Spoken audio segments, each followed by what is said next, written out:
The story began in the Worldberry Forest, which initially appeared peaceful and bathed in light. A wounded man emerged into view, visibly exhausted and struggling to breathe. His face bore signs of fatigue, and his injuries were evident, painting a grim picture of a situation. The man was surrounded by a group of hostile fighters, and several bodies lay scattered on the ground, marking the aftermath of a brutal battle. The leader of the opposing group sat leisurely, witnessing the enemy were dealt with. One of her attendees was waiting for someone to arrive, though they had yet to show, despite all efforts. He asked his leader, asking what they should do next. The leader's response was cold and firm, insisting that they be killed immediately. Without hesitation, a burly fighter charged forward, ready to carry out the command with a lethal strike. In a moment of terror, the wounded man braced himself, certain that the end was near. Just then, a young man appeared at high speed, intervening just in time to stop the blow, saving the wounded man from the fatal strike. With a swift motion, the newcomer flung the attacker aside, neutralizing the threat with ease. The wounded man's companions, seeing the young man's timely arrival, felt a surge of relief. They called out his name, Jaehyeon, expressing their gratitude for his quick rescue. The opposing fighters, now furious, began shouting, urging each other to attack Jaehyeon all at once, hoping to overwhelm him through sheer numbers. But Jaehyeon proved to be extraordinarily powerful, effortlessly repelling their attacks.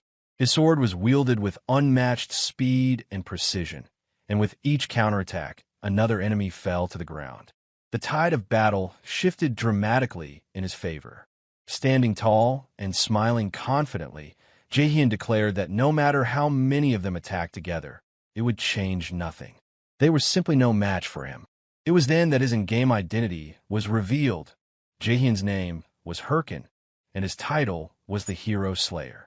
Jaehyeon's comrades, filled with regret, apologized for dragging him into such a dangerous situation. They confessed that they had never anticipated that the enemies would set a trap, but Jaehyeon waved off their apologies, assuring them that they were not to blame for what had happened. He reached out his hand to the injured man, helping him back on his feet. The man gazed at Jaehyeon, surprised by the kindness, while the others around him echoed their thanks, grateful for his actions. Jaehyeon reassured them that none of it was their fault. He then turned his attention to the real issue at hand, the opponents who had always been unable to put up a fair fight due to a lack of skill. His words were unmistakably aimed at Jaehyeon. With a mocking smile, he asked her if she agreed with his assessment, clearly trying to provoke her. Jaehyeon's response was sharp and dismissive. She mocked Jaehyeon and his companions, claiming that they are merely trashed banded together, built on hollow emotions. Continuing her derision, she sneered that no matter how many weaklings joined forces, it wouldn't matter in the end. Jaehyeon's true identity soon came to light. Her full name was Jaehyeon Chai, a member of the Thunder Hunters, and her title was the Thunder Queen. Jaehyeon continued to mock her, pointing out how she was always angry, attacking recklessly, and losing battle after battle to those she deemed beneath her. Seething with rage, Jaehyeon shot back, warning Jaehyeon not to push his luck, or he would regret it. But Jaehyeon merely smirked and raising his hand to turn his watch.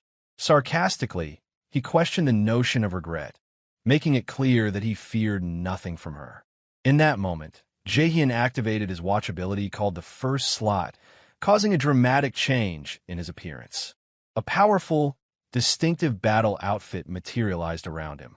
With his transformation complete, he smiled confidently and turned to Jaehyeon, telling her that regret was a feeling only the weak, like her, would ever know. Jaehyeon's fury intensified.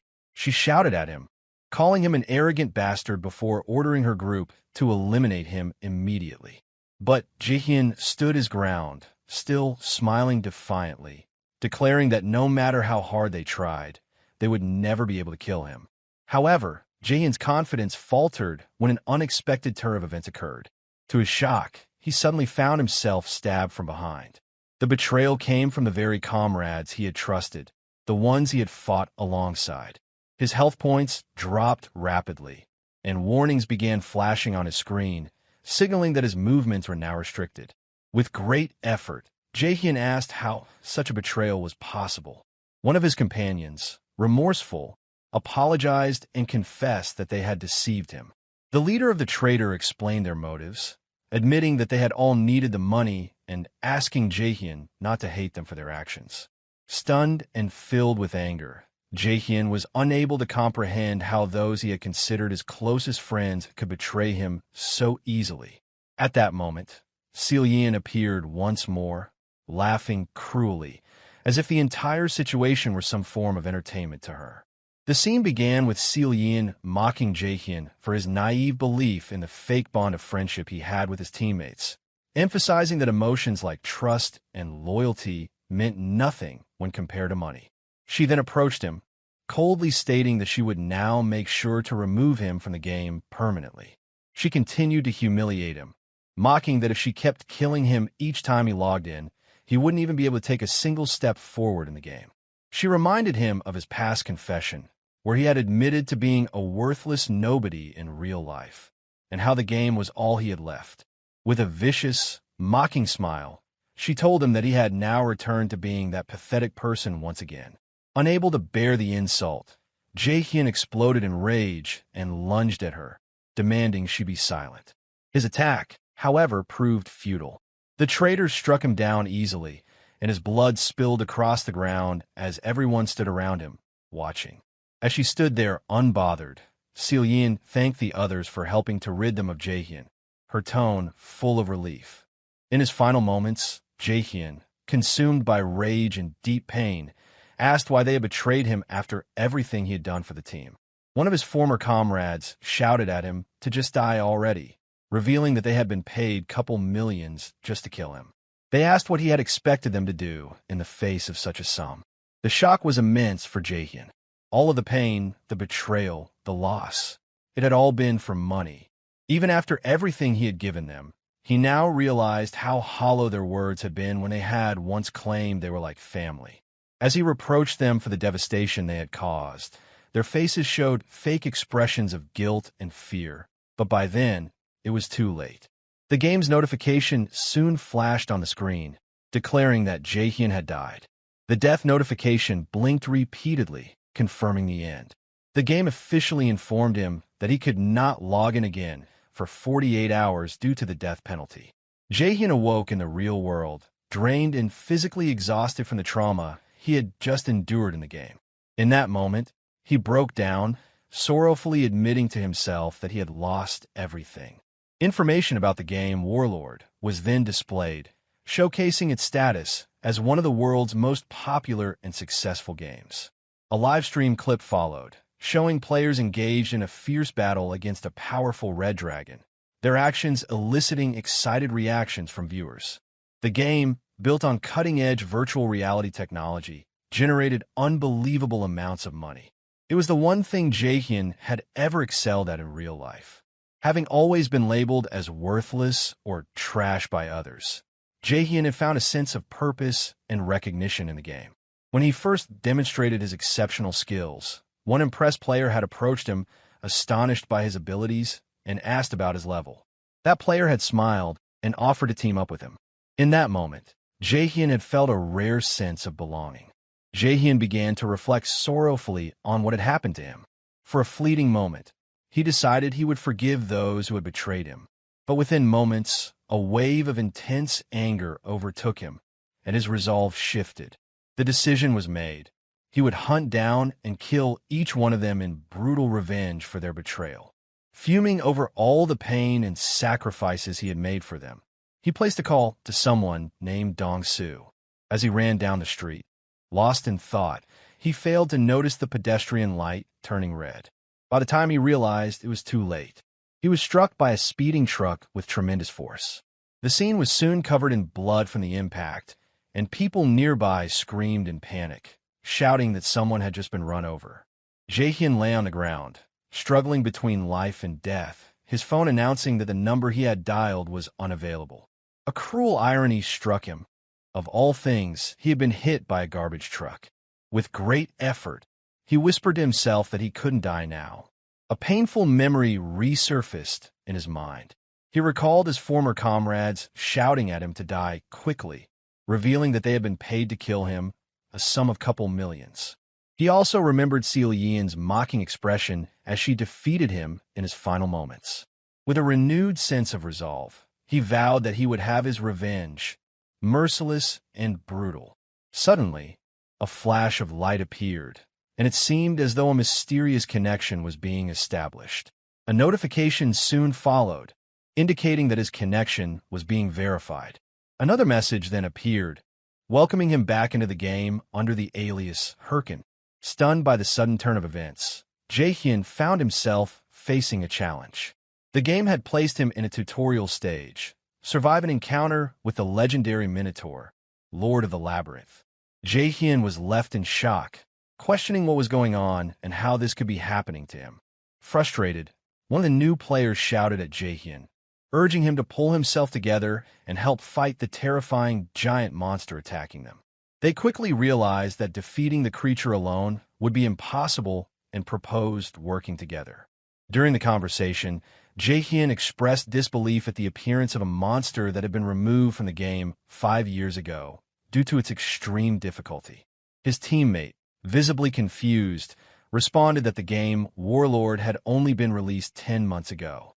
Jaehyeon stood there, repeating in astonishment that the game had been out for just 10 months. His teammates noticed his strange behavior and asked what was wrong, clearly puzzled by his reaction to the new information. One of them urged him to focus and get ready, telling him to wait for the signal to move. However, Jaehyeon ignored the instructions and began walking ahead of the group without a word.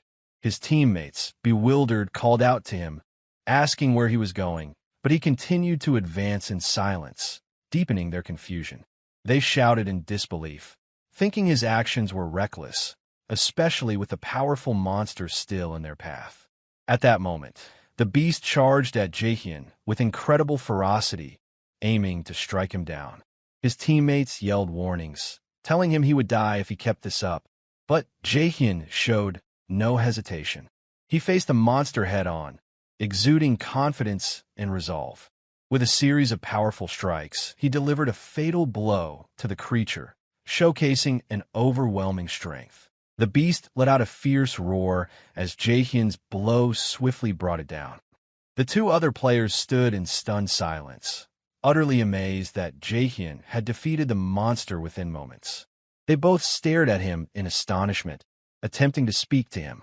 One of the players stepped forward, a smile on his face, openly praising Jaehyeon's incredible talent and expressing his desire for him to join his team. He extended his hand toward Jaehyeon in a gesture eerily reminiscent of a past moment in Jaehyeon's memory when he had been betrayed. In that instant, Jaehyeon's expression changed, and anger flashed in his eyes. He coldly told the players that he had already made his decision moments ago. Confused, the two players asked what decision he was referring to. Without warning, Jaehyeon launched a powerful strike at them, his eyes blazing with fury as blood splattered around him. Jaehyeon muttered grimly to himself that if he ever trusted anyone again in this life, he would be no better than a dog. A notification then appeared on his screen, declaring the return of Hyrkan, the hero slayer, to the past. Right after, Jaehyeon awoke in a strange place. He removed a virtual reality helmet from his head and looked around in confusion, trying to figure out where he was. He quickly realized that he was inside a gaming store, specifically a gear shop that sold virtual reality equipment. As memories flooded back, Jaehyeon recalled that 5 years ago, he had been poor and used to play in the store because he couldn't afford his own gear. He wondered seriously if he had truly returned to the past. Once the thought settled, he immediately resolved that if this was indeed the case, there was much he needed to do. He moved quickly, darting through the crowded store while his mind raced with plans. He reminded himself that he now had 5 years' worth of future knowledge and experience. With this advantage, he knew he could carry out his revenge without hesitation. He approached a store clerk, handed her his payment card, and requested the base gear unit. The clerk appeared slightly flustered, but assured him that she would assist him right away. A wave of excitement and anxiety washed over Jaehyeon as he began to formulate his next steps to level up quickly in the game. However, the clerk soon surprised him by stating that his balance was insufficient to complete the purchase. Jaehyeon stood stunned, shocked by this unexpected setback. He smiled bitterly, realizing just how dire his financial situation had been in the past. He stood there, deeply frustrated, blaming himself for forgetting that he had no money. He remembered that the only reason he had played in the store before was because he couldn't afford to buy his own device. The pressure began to mount, and he wondered what he could do now. Should he try to earn money quickly, though he knew he couldn't afford to waste time waiting? At that moment, an image of Jaehyeon appeared on a nearby advertisement screen, part of a campaign for the game. The ad posed a question that demanded attention, asking what they were waiting for. The words were bold and direct, as if daring anyone to second-guess themselves. It declared that the strong did not fear challenges, and that hesitation was a luxury no one could afford in the midst of battle. Jaehyeon stood silently before the advertisement, watching as Jaehyeon, the Thunder Queen, appeared on screen, calling upon everyone to become true masters of war. He remained in front of the massive display showing the game's title, Warlord, as the bold caption urged him to start immediately. Lost in thought, Jaehyeon reflected on his current situation, carefully weighing what his next move should be. The image of Jaehyeon's mocking face resurfaced in his mind, accompanied by her scornful words, telling him that once again he had become nothing more than worthless trash. A surge of determination rose in him. Jaehyeon resolved that he couldn't afford to wait any longer. Hesitation, he knew, was a luxury he could no longer afford. As the sun began to set, the scene shifted to a modest, simple apartment, his home. There, a VR capsule gaming system had just been delivered and installed in his room. The technician had completed the setup, informing him that everything was ready before promptly leaving. Jaehyeon responded with a brief, dismissive reply before falling deep into thought, holding a card in his hand.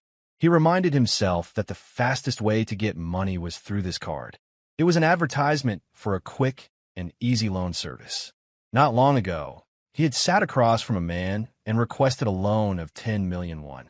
The man had assured him, with casual indifference, that it could be arranged. But then the man had paused, adding ominously unsettling, gentle smile. In a sudden, violent motion, the man plunged a knife into the card on the table, delivering a clear, direct threat. He warned Jaehyeon that if he failed to repay the money, his life would become an unbearable hell. Though shaken and filled with anxiety, Jaehyeon said nothing. Despite the obvious risks, he made the decision to take the card, affirming to himself that he no longer cared about the consequences. He then began donning the VR headset, assuring himself that he was ready to risk everything. Even if it meant descending into hell, he would take whatever steps necessary to avenge those who had betrayed him. The faces of the traitors flashed through his mind, and his resolve to take revenge had never been stronger. Filled with fury and anticipation, he ordered the system to begin the connection immediately. The system quickly recognized him and confirmed his login into the game. Jaehyeon entered the game world as his character Hyrkan and received a formal welcome to the universe of Warlord. He stood silently, waiting for a particular character to appear and assist him, struggling to recall her name. At that moment, a girl with blonde hair, radiating golden energy, appeared before him. She introduced herself as Ariadne, explaining that she was there to guide him on his journey. Jaehyeon immediately recognized her identity. Ariadne extended her hand and began explaining the game's rules, inviting him to select one of the basic available classes. She went on to clarify that he would need to choose one starting class from a set of 3. She emphasized that the skills he chose to develop now would determine the specialized path he would follow later in the game. The first class she described was the Warrior, a fighter on the front lines, using direct combat weapons. Jaehyeon considered it, recognizing that his prior experience might help him level up quickly. However, he ultimately rejected it, understanding that progressing solo later would become too difficult. Ariadne then introduced the second class, the Priest, a support role focused on healing and assisting others. Without hesitation, Jaehyeon dismissed it. He told Ariadne bluntly that he had no intention of protecting or supporting others. Only one option remained for him. Ariadne smiled and wished him an enjoyable adventure as she began preparing to activate his selection. Golden strands of magical energy began flowing from her hands, surrounding him completely as she initiated the process to transport him to the next stage. The energy enveloped him entirely, and a look of surprise appeared on his face. A system message appeared before him, informing him that he had selected his base class and would now be transported to the tower corresponding to his choice. Jaehyeon arrived at the tower and was greeted by a commanding voice, welcoming him as a young seeker of knowledge. The voice belonged to someone named Golko, the guide responsible for training players who chose the mage class. Golko asked Jaehyeon what type of magic he wanted to study. Without hesitation, Jaehyeon replied that he wanted to learn dark magic. Golko was stunned by the response, pausing for a moment as he struggled to process it. He tried to convince himself that he had misheard due to his age and asked if Jaehyeon had meant earth magic instead. But Jaehyeon firmly repeated his desire to study dark magic. Golko's expression shifted, concern overtaking him. He warned Jaehyeon that dark magic was extremely dangerous and could potentially destroy the user's soul. But Jaehyeon replied with clear resolve, stating that he understood the risks and had deliberately chosen this path. Golko began trembling, visibly shaken by Jaehyeon's bold decision. Suddenly, Golko transformed into a terrifying shadowy figure before Jaehyeon, assuring him that everything would proceed smoothly. His appearance changed entirely, now resembling a skeletal being. He spoke to Jaehyeon with a serious tone, remarking that it had been a long time since anyone had chosen such a path. He told Jaehyeon that if he was truly ready, he should place his hand on the skill book that had appeared before him, warning him to choose wisely and with caution. Without hesitation, Jaehyeon placed his hand on the skill book immediately. Despite Golko's warning that this path was too dangerous for the reckless, Jaehyeon smiled with great confidence and declared that he was not the kind of person who could be called reckless. Golko burst into loud laughter, impressed by Jaehyeon's confidence and daring choice. He admitted that Jaehyeon was truly fascinating and that he hadn't encountered someone like him in a very long time. Jaehyeon then recalled a famous video from his past life featuring a player who used necromancy, the art of summoning the dead. In that video, the lone player had managed to defeat a powerful boss without any help. At that moment, Jaehyeon realized how desperately he needed a power similar to that one. A system message appeared, confirming that he had officially become a necromancer, granting him the title of novice in necromancy and a skill called Skeleton Shard. With a confident smile, Jaehyeon repeated the name of his new skill, Skeleton Shard. He activated the skill, and a glowing shard of skeleton began to materialize from magical energy before him. A message appeared explaining that a skeletal warrior consumed magical energy in order to fully manifest. Jaehyeon stood silently, watching the skeleton form in front of him, and declared to himself with determination that in this life, he would become a necromancer. The skeleton fully took shape, signaling the completion of Jaehyeon's transformation into a true necromancer. With a confident smile, Jaehyeon declared that it was time to level up. He then asked himself where the training dungeon was located. Turning to glance at the skeleton he had summoned, he was met with a bizarre scene. The skeleton's skull broke down from its spine and fell down like a glob of ball. Jaehyeon stood in stunned silence for a moment, unable to fully process what he was seeing. Without wasting more time, he stepped into a glowing portal that had appeared before him, emerging into the beginner training dungeon. Concerned, Jaehyeon began questioning the skeleton's odd behavior. It certainly wasn't acting the way he remembered from his past life. He opened the skill window to review the details of the Skeleton Shard skill. As he read through the description, he assumed the strange behavior was due to his low mastery level of the skill. This realization made him determined to increase his level quickly. Deep in thought, a loud growl suddenly echoed around him. A group of creatures, coal wolves, appeared, and their arrival seemed perfectly timed for a practical test.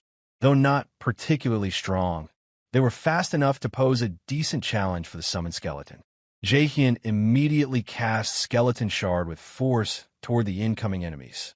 Magical energy began to form rapidly, preparing to summon the skeleton once again. The skeleton materialized fully and was ready for battle, automatically assuming a combat stance. Upon sensing the presence of foes, the wolves cautiously began approaching, gearing up to strike. With a confident smirk, Jaehyeon commanded the skeleton to kill them. The skeleton charged forward, attacking the wolves with surprising strength. To Jaehyeon's astonishment, the skeleton looked far better than expected. He realized that at this rate, he might reach the top level in a short time. However, his surprise quickly turned into shock when the skeleton's bones suddenly scattered in every direction.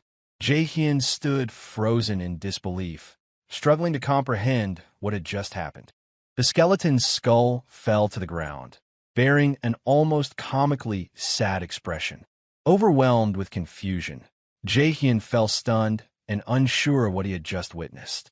He quickly called for the skill window, desperate to find out what had gone wrong. As he read further, he discovered that he had forgotten to assign a combat mode for the skeleton. The skill included an AI system that learned from battle experience and offered 3 modes: defense, offense, and a special mode. Resting his hand on his head with a sigh, Jaehyeon realized the root of the problem and calmly admitted that he hadn't set a mode yet. He decided to activate the defensive mode first. As soon as it was activated, a bright gleam appeared in the skeleton's eyes. However, what followed only deepened his disappointment.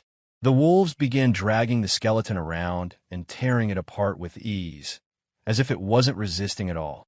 Once again, Jaehyeon stood dumbfounded, unable to believe that what he was witnessing was supposed to be defensive mode. In a shaky voice and with growing desperation, Jaehyeon decided to activate the 3rd mode, the special mode, hoping it might finally work. It turned out that the skeleton had started dancing. Jaehyeon realized the situation had become disastrous after witnessing the skeleton's performance. Tears welled up his eyes as he blamed himself for how things had turned out. Jaehyeon collapsed onto the ground, overwhelmed by despair. He muttered to himself that he was on the verge of losing his mind.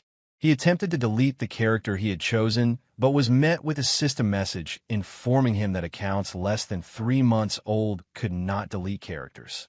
Sitting helplessly, he lamented that he couldn't even change his selected class. The looming reality of his loan payments beginning the next month crossed his mind, and in frustration, he sarcastically thought that perhaps he should get run over again. The thought made him wonder why his luck was so terrible, especially since things had just started to improve slightly. His gaze then fell on the useless skeleton that had been of no help at all, further deepening his frustration and anger. He began scolding the skeleton, telling it that it was driving him insane and ordering it to stay still. Then he suddenly recalled a skilled necromancer from his previous life and wondered how that person had managed with skeletons like this one. An idea struck him. He reopened the skill description window and found something important he had missed before. The summoned creature was equipped with a deep learning system that allowed it to gain experience through combat. That was when Jaehyeon realized that the skeleton had been observing him during his battles with the coal wolves and learning from his actions. Standing next to the skeleton, he decided to make full use of this new information. With a confident smile, he spoke to the skeleton, trying to get its attention. The skeleton turned toward him, slightly confused. Jaehyeon, now brimming with confidence, addressed the skeleton, telling it that it was incredibly lucky to have a master like him.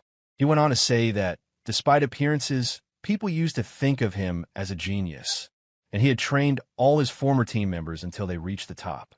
He instructed the skeleton to remember one core rule in combat.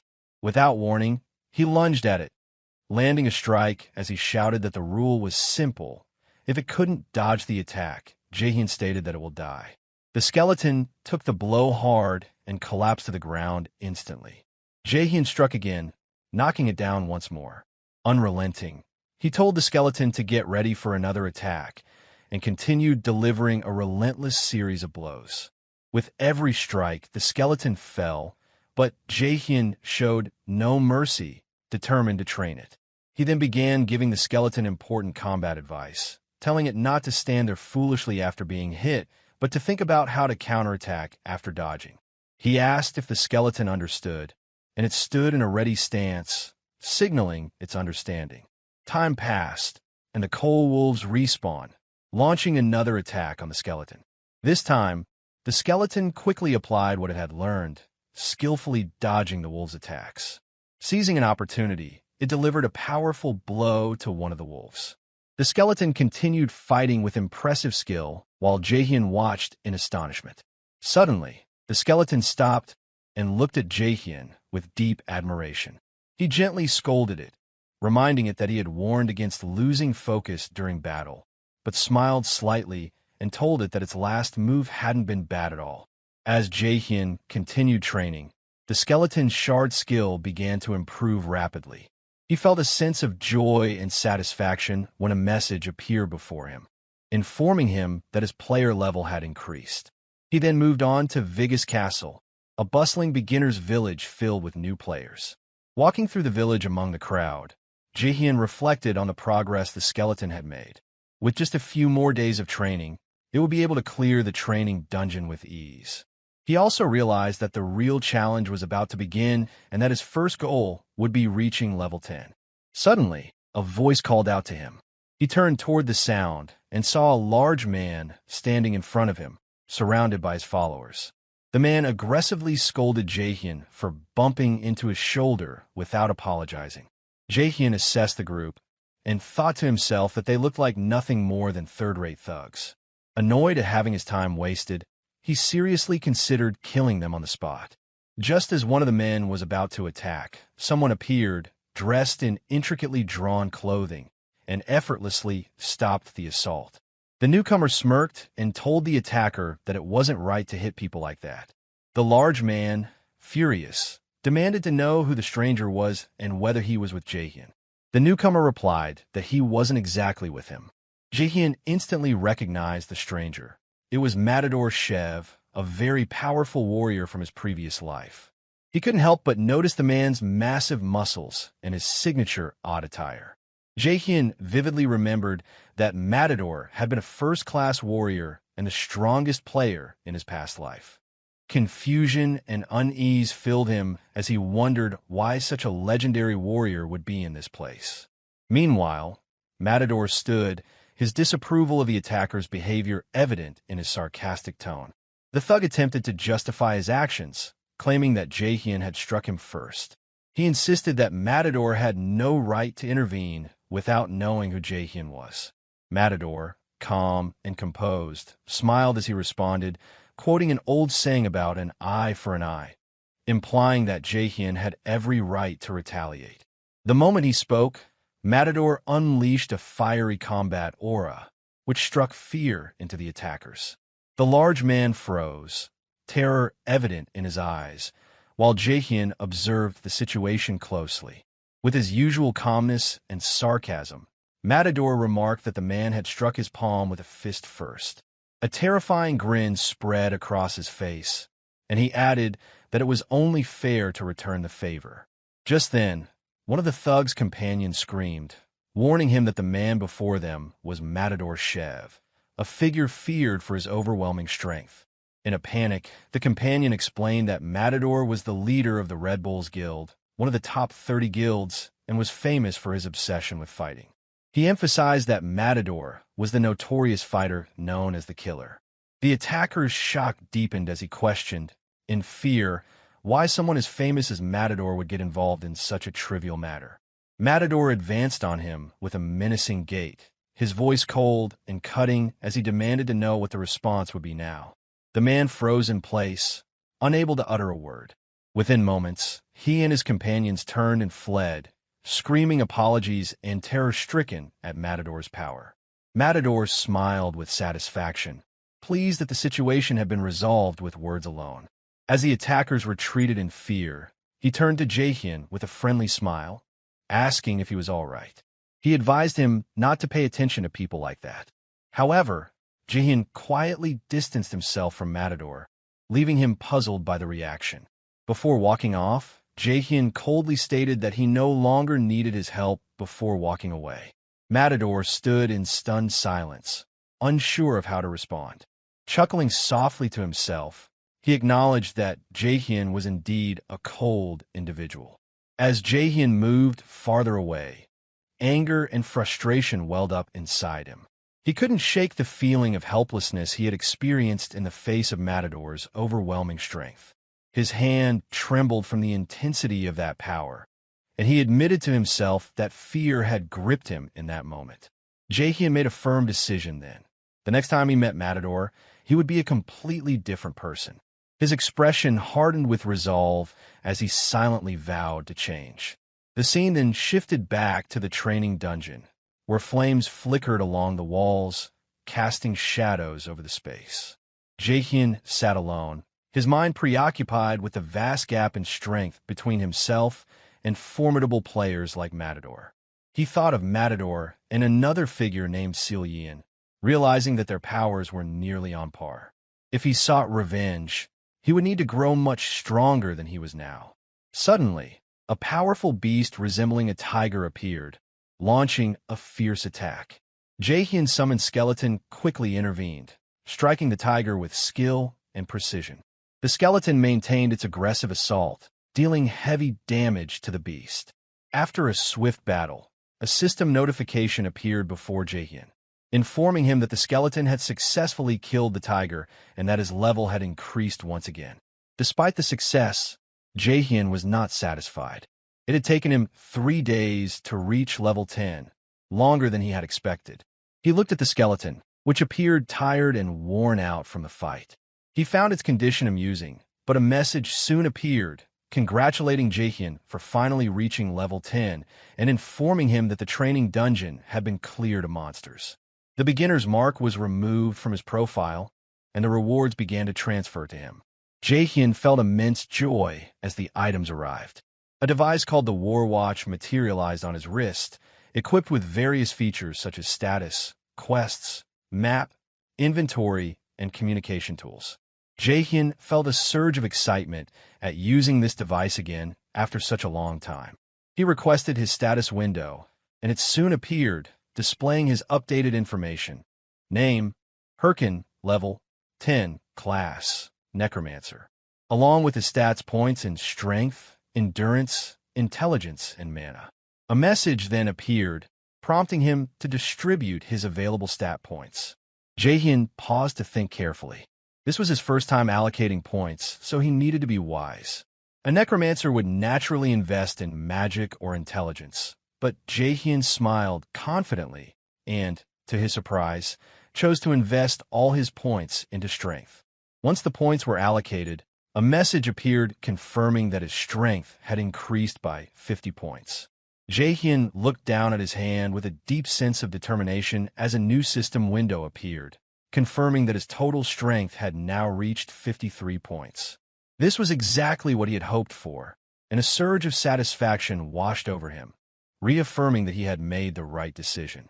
However, the skeleton stood nearby, staring at him with wide, disappointed blue eyes.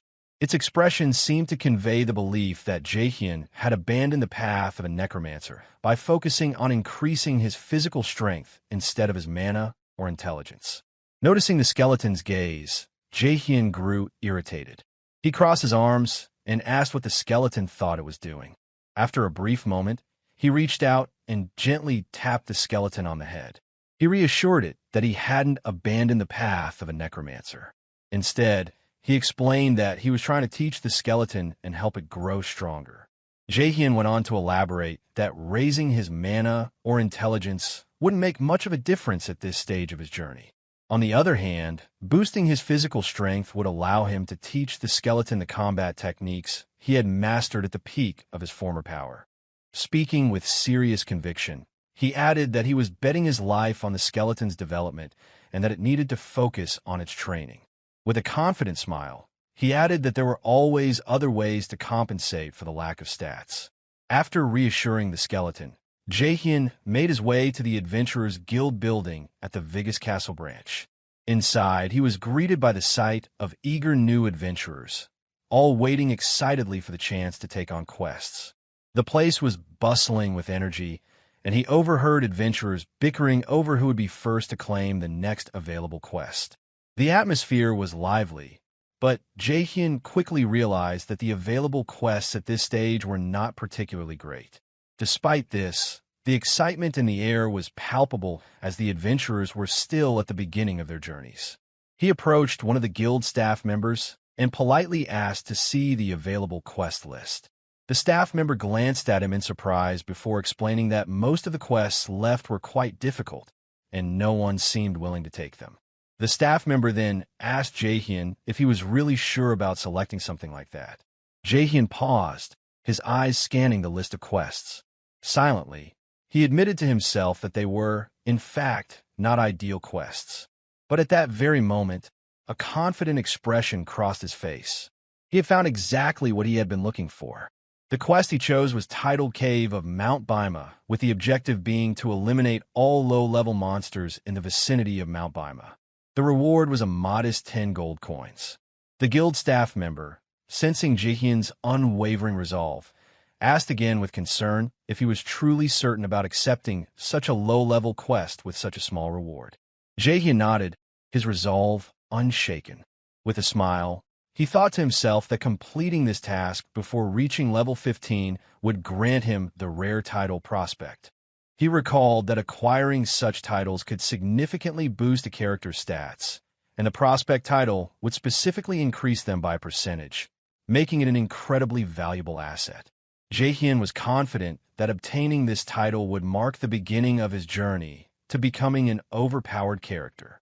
Excited, he made his way forward with the next step in his plan, preparing the necessary equipment. Jaehyeon arrived near Mount Bima, where the quest was to take place. However, as he stepped out to the light, his excitement quickly turned to shock and deep frustration. The gear he had obtained was ridiculous and completely unsuitable for the task at hand. He was wearing brightly colored, comically strange clothes that seemed entirely out of place for someone setting out to hunt monsters. He felt an overwhelming sense of embarrassment at his bizarre appearance, which was entirely inappropriate for the mission he had ahead. Anger and frustration bubbled up inside him as he stared at his reflection. Internally, he screamed in irritation. He had not had enough money to buy decent equipment, having spent most of his funds on the skeleton's gear. Now he was stuck with these low-quality items, which only added to his growing frustration. Determined to change that, Jaehyeon made up his mind to complete the quest as quickly as possible, earn enough money, and then buy proper clothes. As he moved through the forest, reaffirming his resolve to complete his mission swiftly, a blood-soaked hand suddenly reached out from the bushes. The hand seemed to plead for help before its owner collapsed unconscious. The scene slowly revealed a wounded young man crawling weakly through the grass, his voice barely audible as he called for help, blood staining his face. His voice slowly faded into the forest, while his trembling hand remained pressed to the ground, a clear sign of despair. Nearby, a group of boys with sinister expressions stood, whispering and laughing in cruel amusement as they watched their victims suffering. Elsewhere in the forest, a young player shouted in delight, announcing that he had finally reached his destination. The young man, named Multi, stood proudly in his gleaming armor, boasting that his adventure was about to begin at Mount Bima. He proudly proclaimed that he had reached level 11 and might soon rank among the top players in the game. But his bragging was abruptly interrupted by a nearby cry for help. Multi rushed toward the sound of distress and quickly spotted a man carrying his bloodied friend, begging for assistance. The man claimed that the creature which attacked them was unlike anything they had ever encountered. When Multi asked for details, they explained that they had barely escaped with their lives and that they no longer had any healing potions left after the sudden ambush. The wounded men added that they had only fled by sheer luck, but without healing potions, his friend wouldn't survive for long. Multi reassured them that he had a few potions on him and began to dig through his inventory to offer one. The gay-haired man, teary-eyed, thanked him with an overwhelming sense of relief, promising that they would repay the favor one day. However, just as Multi turned around to offer the potion, the two men suddenly struck him from behind with a surprise attack. Their cruel smiles stretched across their faces as blood splattered across the ground. In a single decisive blow, Multi collapsed to the ground, gasping for air, his blood staining the earth beneath him. The attacker mocked his gullibility, laughing that it had made him an easy target. One of them sneered, saying they would make full use of his belongings, disregarding his faint groans of protest. Multi weakly protested, calling them out for deceiving him, but they only scoffed, calling him a coward and blaming him for being naive. Their leader laughed mockingly, saying only a fool would fall for such a cheap trick. A system notification then appeared, announcing the death of the player Multi and the extinguishing of his aura. Another message followed, showing the player's watch dropping to the ground as loot for the thieves. The gang gathered around the fallen watch, laughing, with one of them remarking that tormenting beginners was always a never-ending source of fun. Their leader smiled viciously, urging the group to go find the next victim, proudly displaying the emblem of the deadly Ralph family, a villain PK guild. Elsewhere in the forest, Jaehyeon skeletons stood poised and ready, facing two massive tree beasts growling menacingly from the shadows. The wooden wolves lunged at him with glowing eyes, their red fangs burning like embers. Jaehyeon raised a finger and declared the activation of attack mode, and the skeleton's eyes lit up with a piercing blue glow. The skeleton lunged forward, its glowing sword cutting through the air with a cold gleam. Its initial strike tore through one of the wolves, while the claws of the other shattered harmlessly against the blade. A stream of system notifications flashed across the screen, confirming that the skeleton had slain the ancient tree wolves and earned hundreds of experience points. Jaehyeon smiled faintly to himself, acknowledging that equipping his skeleton first had been the right decision from the start. He glanced down at his odd clothing, reminding himself that appearance didn't matter as long as it served its purpose. Meanwhile, the skeleton stood with its hands on its mouth in a comical gesture of embarrassment, as if it felt sorry for its master.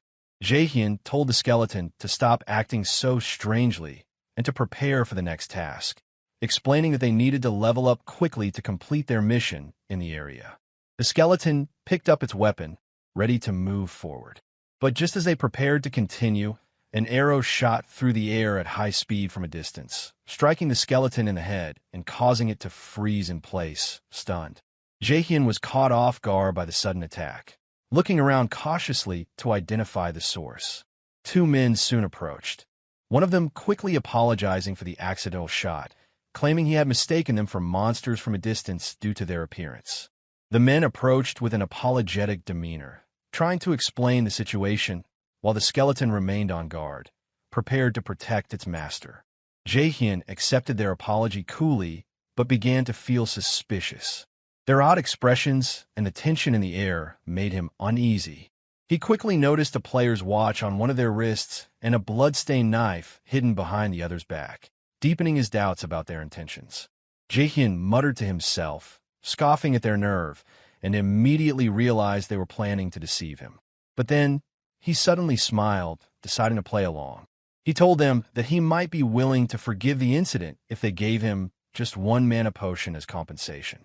The two men pretended to be embarrassed, claiming they didn't have any mana potions, but they offered to help him level up as a way to make up for their mistake.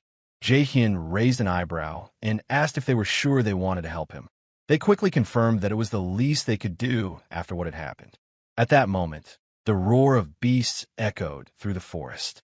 One of the men smiled, saying it was the perfect time to start leveling. They explained their plan to Jaehyeon.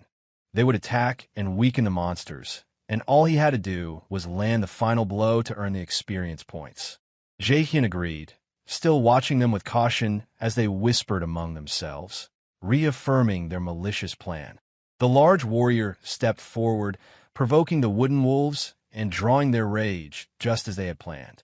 The mage accompanying the thieves cast a spell that enhanced the monster's attack power, causing its claws to glow with a terrifying red energy. With a sinister smile, he deliberately pushed one of the wolves toward Jaehyeon, pretending it was an accident as part of their trap. Jaehyeon was caught off guard when the wolf charged directly at him, its glowing claws outstretched. Instinctively, he raised his arms, preparing for the attack. From a distance, the group of thieves watched, expecting Jaehyeon to be easily overwhelmed by the sudden assault. But much to their surprise, Jaehyeon swiftly defeated the wolf with the assistance of his skeleton. He then turned to scold the skeleton for reacting too slowly, shaking his head in mock disapproval. With a confident smile, he gave the thieves a thumbs up and told them to continue their support, leaving them stunned by his unexpected strength. The two men, growing anxious and increasingly afraid, began to question Jaehyeon's true level and abilities. They quickly decided to alter their strategy, thinking that perhaps a larger wave of monsters would be enough to overpower him. They sent a fresh batch of beasts to attack all at once, hoping to catch him off guard. During the chaos of the group attack, the warrior seized the opportunity to ambush Jaehyeon. He lunged at him from behind, raising his heavy hammer high and shouting that this time he wouldn't miss his finishing blow. Full of confidence, he swung the hammer with all his might, certain it would land squarely on its target. But to his utter shock, Jaehyeon dodged the strike with perfect timing, slipping away as the warrior's hammer missed by mere inches. The man screamed in disbelief as he watched his attack fail before his eyes. Jaehyeon moved with astonishing speed, sliding his sword beneath the warrior's massive arm, slicing through his body with precision. The warrior staggered backward, blood bursting from the deep gash in his chest, while the skeleton attacked from another angle. The remaining two thieves watched in shock, unable to comprehend what they were witnessing. One of them shouted in disbelief, his voice trembling as he called out to his companions. Jaehyeon ordered the skeleton to launch another attack, prompting its eyes to glow a brilliant blue in preparation for the command. Together, they dashed forward at incredible speed, closing the distance between them and their opponents in mere seconds. One of the thieves began to scream, begging them to stop so they could talk, but Jaehyeon ignored him entirely. With a swift, coordinated strike, Jaehyeon and the skeleton delivered a double blow that landed with incredible force. Both thieves were knocked off their feet, their cries of pain echoing through the forest. The force of the blows sent them flying through the air, while Jaehyeon and the skeleton stood firmly in place, surrounded by a wave of blue energy they had unleashed.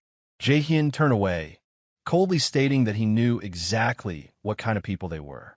He added that they always betrayed those who trusted them and robbed them of everything. Slowly, he stepped toward one of the wounded thieves and told him that such a trick might have worked on him in the past, but no longer. The injured thief began to plead for mercy, promising to give Jaehyeon everything he had in exchange for his life. But Jaehyeon was unmoved, cutting him off with two simple words, declaring that he no longer trusted humans. Without hesitation, he struck the man with a finishing blow, ending his life in an instant. A system notification appeared on the screen, announcing that the player Ralph had died and that 8 watches had been dropped without an owner. Jaehyeon looked down at the spoils, calmly stating that in the current situation, there was only one logical choice: to make the most of these rewards, starting with the clothes. Meanwhile, the skeleton, seemingly venting its frustration, aggressively kicked the corpse of the massive warrior. Though blood covered its bones, the skeleton seemed oddly moved as it looked at Jaehyeon. Sensing its unease, Jaehyeon gently asked if the skeleton wanted something for itself. He approached the skeleton, reaching out to envelop it in a magical blue light that healed its injuries.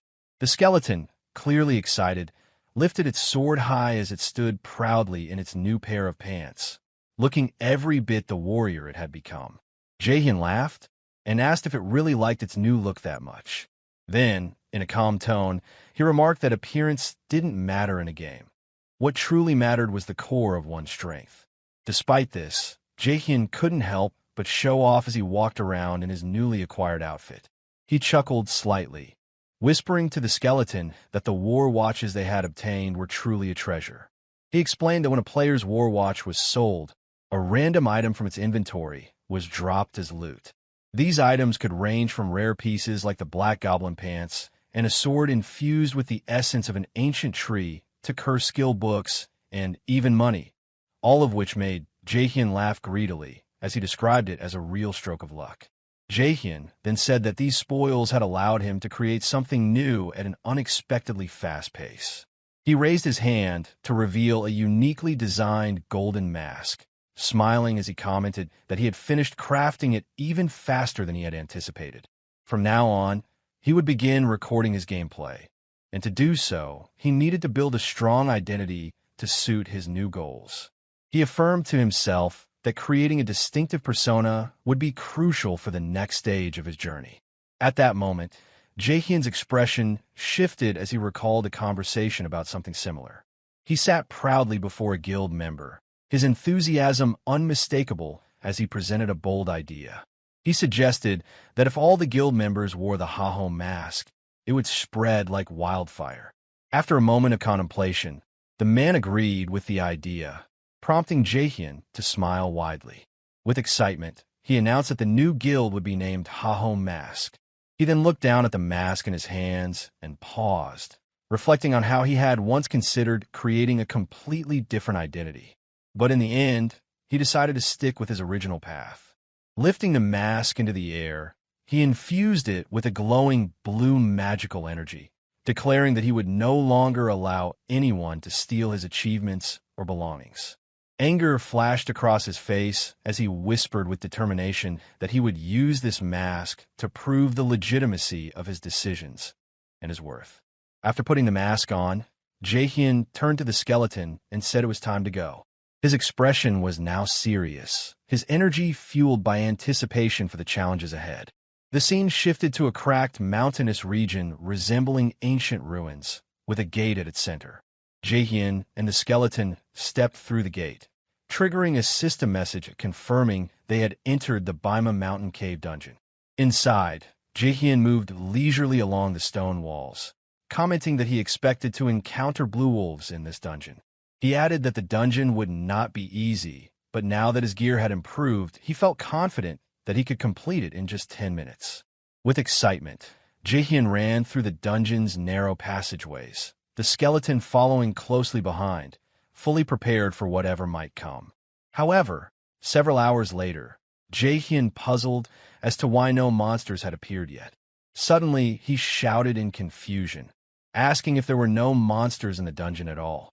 He muttered angrily, remarking that the situation seemed strange. If someone had already cleared the dungeon, a system message should have appeared. Suspicion crept into his thoughts, and he began to suspect it might be a system glitch. His eyes froze as he noticed something on the wall. He quickly moved closer to touch a swirling mass of glowing purple energy. In astonishment, he remarked that it was something completely different. The vortex began to rapidly expand, drawing in the surrounding air as though opening a new gate. A message appeared, informing him that he had discovered an instant dungeon called the Stage and asking whether he wanted to enter. Jaehyeon knew that instant dungeons appeared randomly inside regular ones, and that progress in the original dungeon would pause until the instant dungeon was completed. These instant dungeons were notoriously more difficult, offering better rewards, but at a greater risk. The catch was that the player had no choice but to either clear the dungeon or die trying. There was no third option. Jaehyeon considered backing out. He thought it would be smarter to avoid the risk, especially since dying would lock him out of the game for 2 days. He could use that time to complete other missions instead. But in the next moment, his expression shifted. He stood tall, firmly stating to himself that all he needed was to complete it. Without hesitation, he walked into the portal, ready to face whatever challenges lay beyond. As soon as he entered, a blinding light engulfed him, forcing him to raise his hand to shield his eyes. When the light faded, Jaehyeon found himself standing in a vast arena, reminiscent of a Roman Colosseum, with himself and the skeleton at the center. Looking around, Jaehyeon wondered aloud if this was some kind of arena duel. Despite the nerves tightening in his chest, he asked what kind of opponent they might be facing. Suddenly, the ground began to shake, and Jaehyeon glanced around in confusion, asking what was happening. Then, without warning, a massive werewolf-like creature appeared, standing tall before them. It glared menacingly, ready to strike. The giant werewolf roared, its terrifying sound echoing through the arena. A label appeared above it, identifying it as a corrupted werewolf, with no level displayed. Jaehyeon took a step back in disbelief, repeating the word corrupted under his breath. He wondered why such a powerful monster would appear in a place like this. Before he could think further, the beast charged at them with immense fury, launching its first attack. The shockwave of the strike rippled through the arena, and Jaehyeon was struck directly by the blow. It sent him flying backward, crashing painfully into the wall. Meanwhile, the arena was clouded in dust and smoke, and the skeleton stood amidst it, startled by what had just happened to Jaehyeon. The skeleton planted its feet firmly into the ground and raised its sword, the low sound it made signaling its readiness to defend to the end. Despite the danger, Jaehyeon stood up again, smirking sarcastically. He chuckled, remarking on how absurd the situation was becoming. Then, he laughed loudly, as if the surprises wouldn't stop today. He noted that corrupted monsters were usually tied to main quests, making him lucky to have encountered one now. With a sly grin, he ordered the skeleton to prepare for battle, joking that if they didn't defeat this monster, they wouldn't be eating dinner tonight. With a confident grin, Jaehyeon charged directly at the beast, eager to begin the fight. The skeleton already stood firm, and together, they advanced quickly and cautiously toward their opponent. The skeleton raised its sword high, and Jaehyeon used it as leverage to propel himself into the air, leaping high above the werewolf. The corrupted beast looked up in surprise, watching Jaehyeon as he prepared to strike from above. Excitement flickered across the werewolf's face, its eyes gleaming as though it were about to enjoy a delicious meal. At the same time, Jaehyeon summoned dark energy from within himself, preparing a new skill to unleash on the beast. Dark purple energy surged into his weapon, and with a fierce declaration, he activated the skill, Demon's Curse. As the skill took effect, the dark energy coiled around the werewolf, and shock spread across its face. The attack struck directly, causing the beast to stagger back with a cry of pain. Jaehyeon's blow successfully severed its arm. An assist message confirmed that the skill had been activated and that the enemy's attributes had decreased by 10%. Jaehyeon smiled with satisfaction, acknowledging that the skill wasn't bad for a first-time use. However, the monster wasn't finished.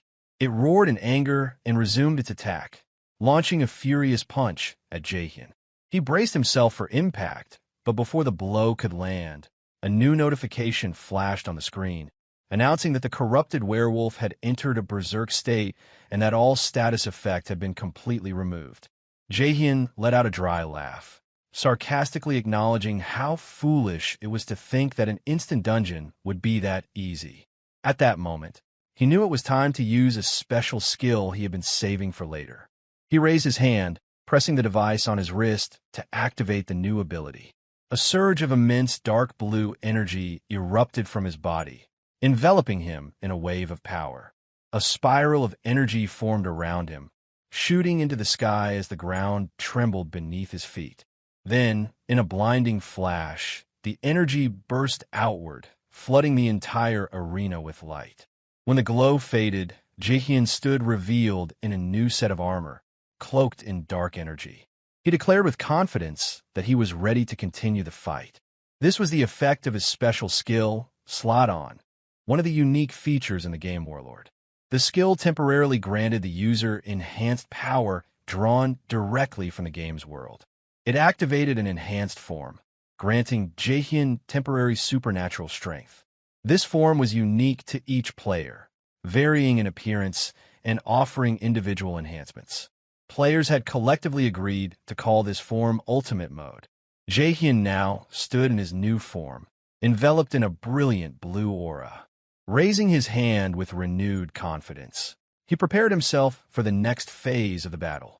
On the opposite side, the corrupted werewolf let out a horrifying roar, baring its massive fangs and glaring at Jaehyeon with savage intensity. With a terrifying speed, the werewolf lunged toward him. Cloaked in dark blue energy against the intensified werewolf's movements, Jaehyeon prepared to face the beast. The creature dashed sideways, its claws raised to strike with a powerful blow. It unleashed a rapid series of attacks, but Jaehyeon skillfully dodged each one, narrowly avoiding a swipe that came dangerously close. As the werewolf's claws slammed into the ground, creating a massive crater, Jaehyeon seized the moment, leaping away just in time to avoid another devastating strike. Jaehyeon realized then that this wasn't just any monster. Its speed and raw power made it a formidable opponent. If he took just a few more hits, the battle could easily end in the creature's favor. With a calm smile, he muttered to himself that he had a plan. He unleashed a sharp blue wave from his sword, aimed directly at the beast. The wave struck the corrupted werewolf, sending it reeling backward in pain. Jaehyeon stood firm, ready for more, his calm demeanor unshaken. This, he thought, was exactly what made the game so enjoyable, facing challenges like this. But in the next moment, his expression changed. He looked up in shock as the beast leapt high into the air, coming down with enormous force. Jaehyeon quickly retreated, narrowly avoiding the massive impact. As he dodged, he remembered that the beast was now in its berserk state, a phase that dramatically increased its power. As he got thrown in the air, Jaehyeon found the werewolf standing directly behind him. Its glowing red eyes locked onto him, and it prepared to strike. Just as he fell toward the wolf, Jaehyeon taunted the creature, asking if it had forgotten something. At that moment, the skeleton appeared between Jaehyeon and the beast, raising its sword with determination. It delivered a powerful strike that severed the werewolf's arm, creating an opening for Jaehyeon to regain his footing. With the opening created, Jaehyeon shouted to the skeleton, urging it to execute the move they had trained for together. His voice was filled with confidence, and he felt ready to finish the fight. The werewolf was taken aback when it saw the two of them rushing toward it at incredible speed. Unable to react in time, Jaehyeon and the skeleton landed their strikes with surgical precision. The beast's body began to tear apart under the force of the double attack, breaking down into multiple small pieces with no resistance. A message appeared confirming the corrupted werewolf had been slain, followed immediately by a notification stating that the slot-on feature had been deactivated. Jaehyeon smiled with satisfaction after the battle, calmly commenting that the result wasn't bad at all for such a fast-paced fight. A quest card appeared, confirming the completion of the Subjugate the Monsters Around the Cave of Bima Cave mission. As a reward, he earned 10 gold coins. Additional notifications flooded the screen, confirming that the skeleton had defeated a powerful monster and that its skill had been upgraded to rank E. They also earned 20,865 gold along with a werewolf skull and werewolf hide. Jaehyeon cheerfully pointed out that the rewards were truly valuable, adding that it felt like all their hard work had paid off. After the battle ended, another message appeared before Jaehyeon. It informed him that he had obtained the rare, corrupted tracker necklace. This item belonged to the unique Chronicle type item class and increased all stats related to classification by 18 points. Jaehyeon was surprised by the item's high rank, considering its non-tradable status. He wondered how something could be non-tradable and still superior to standard unique items.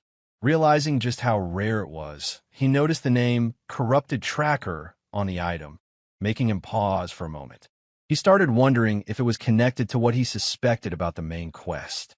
Immediately afterward, 3 glowing windows appeared, announcing the registration of 3 new titles on his account. The first, Promising Rookie, granted a 3% increase to both intelligence and magic, exactly what he had been aiming for. The second, Challenger of Heroes, boosted his endurance by 3 points, a fitting reward after completing the instant dungeon solo. But what truly took him by surprise was the third title, Corrupted Tracker. He hadn't expected that at all, and it left him genuinely astonished. He confirmed to himself that this title was tied to the first chapter of the main quest line called Corruption Counter, which increased the significance of everything he had just obtained. This main quest line formed the backbone of the Warlord game world, intricately woven into a vast narrative involving central characters and major bosses. Due to the exceptional rewards it offered, every player aspired to take part in it, making it the most sought-after content in the entire game. Jaehyeon recalled his past life, where he had barely reached Chapter 4 of the quest line. Now, however, he had managed to unlock its beginning at a much earlier stage, and the significance of this moment hit him like a wave. He realized that what was happening couldn't simply be luck. A smile crept across his face as he raised his voice, declaring that he had truly found a real treasure. With a contented laugh, he initiated the logout sequence, still in disbelief over his achievements. The scene shifted back to the real world. Breaking news was being broadcast on the screen. Guild Hydra had officially entered the final chapter of the Count Corruption scenario, aiming to complete it within 3 months. Jaehyeon sat silently before the screen, a cup in hand, his face marked by deep contemplation. He wasn't sure whether to feel pride or frustration at the speed of others' progress. Sarcastically, he commented on his own fortune, his frustration evident as he lamented the fact that someone had already reached the final chapter of the quest. If he entered now, there'd be nothing left for him to achieve, and it irked him deeply. He wondered aloud whether he should stop trying for now and instead prepare for the next chapter later on, allowing others to get ahead while he regrouped. But after a brief moment of silence, something sparked within him. A look of inspiration crossed his face, and he suddenly realized something that shifted his whole perspective. The entire world was currently focused on the Count Corruption quest, which was nearing its conclusion. As the first major quest in the game, it occurred to him that releasing a video about it now would go viral, making it a golden marketing opportunity. He began imagining the number of views his video could rack up, picturing himself as a king sitting on a throne, surrounded by wealth and success. Laughing triumphantly, he told himself it was fortunate he had recorded every moment of his gameplay. Now realizing that editing and uploading it immediately to the video platform would be his big break. He added that editing was the key to making the video shine, and he couldn't entrust such an important task to just anyone. It needed someone who knew how to make a video look professional, someone who could take his footage and elevate it.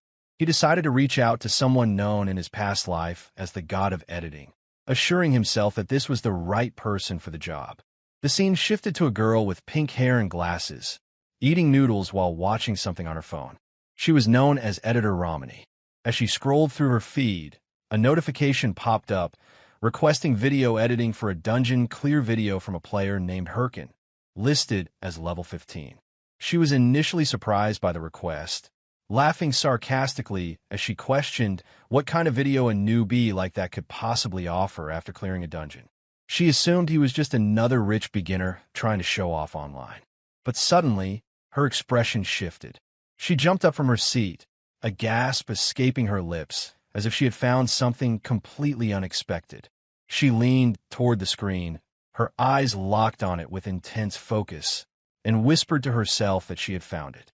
Romani, the freelance video editor known by the nickname Hellmouth, was staring at her phone, her face filled with astonishment.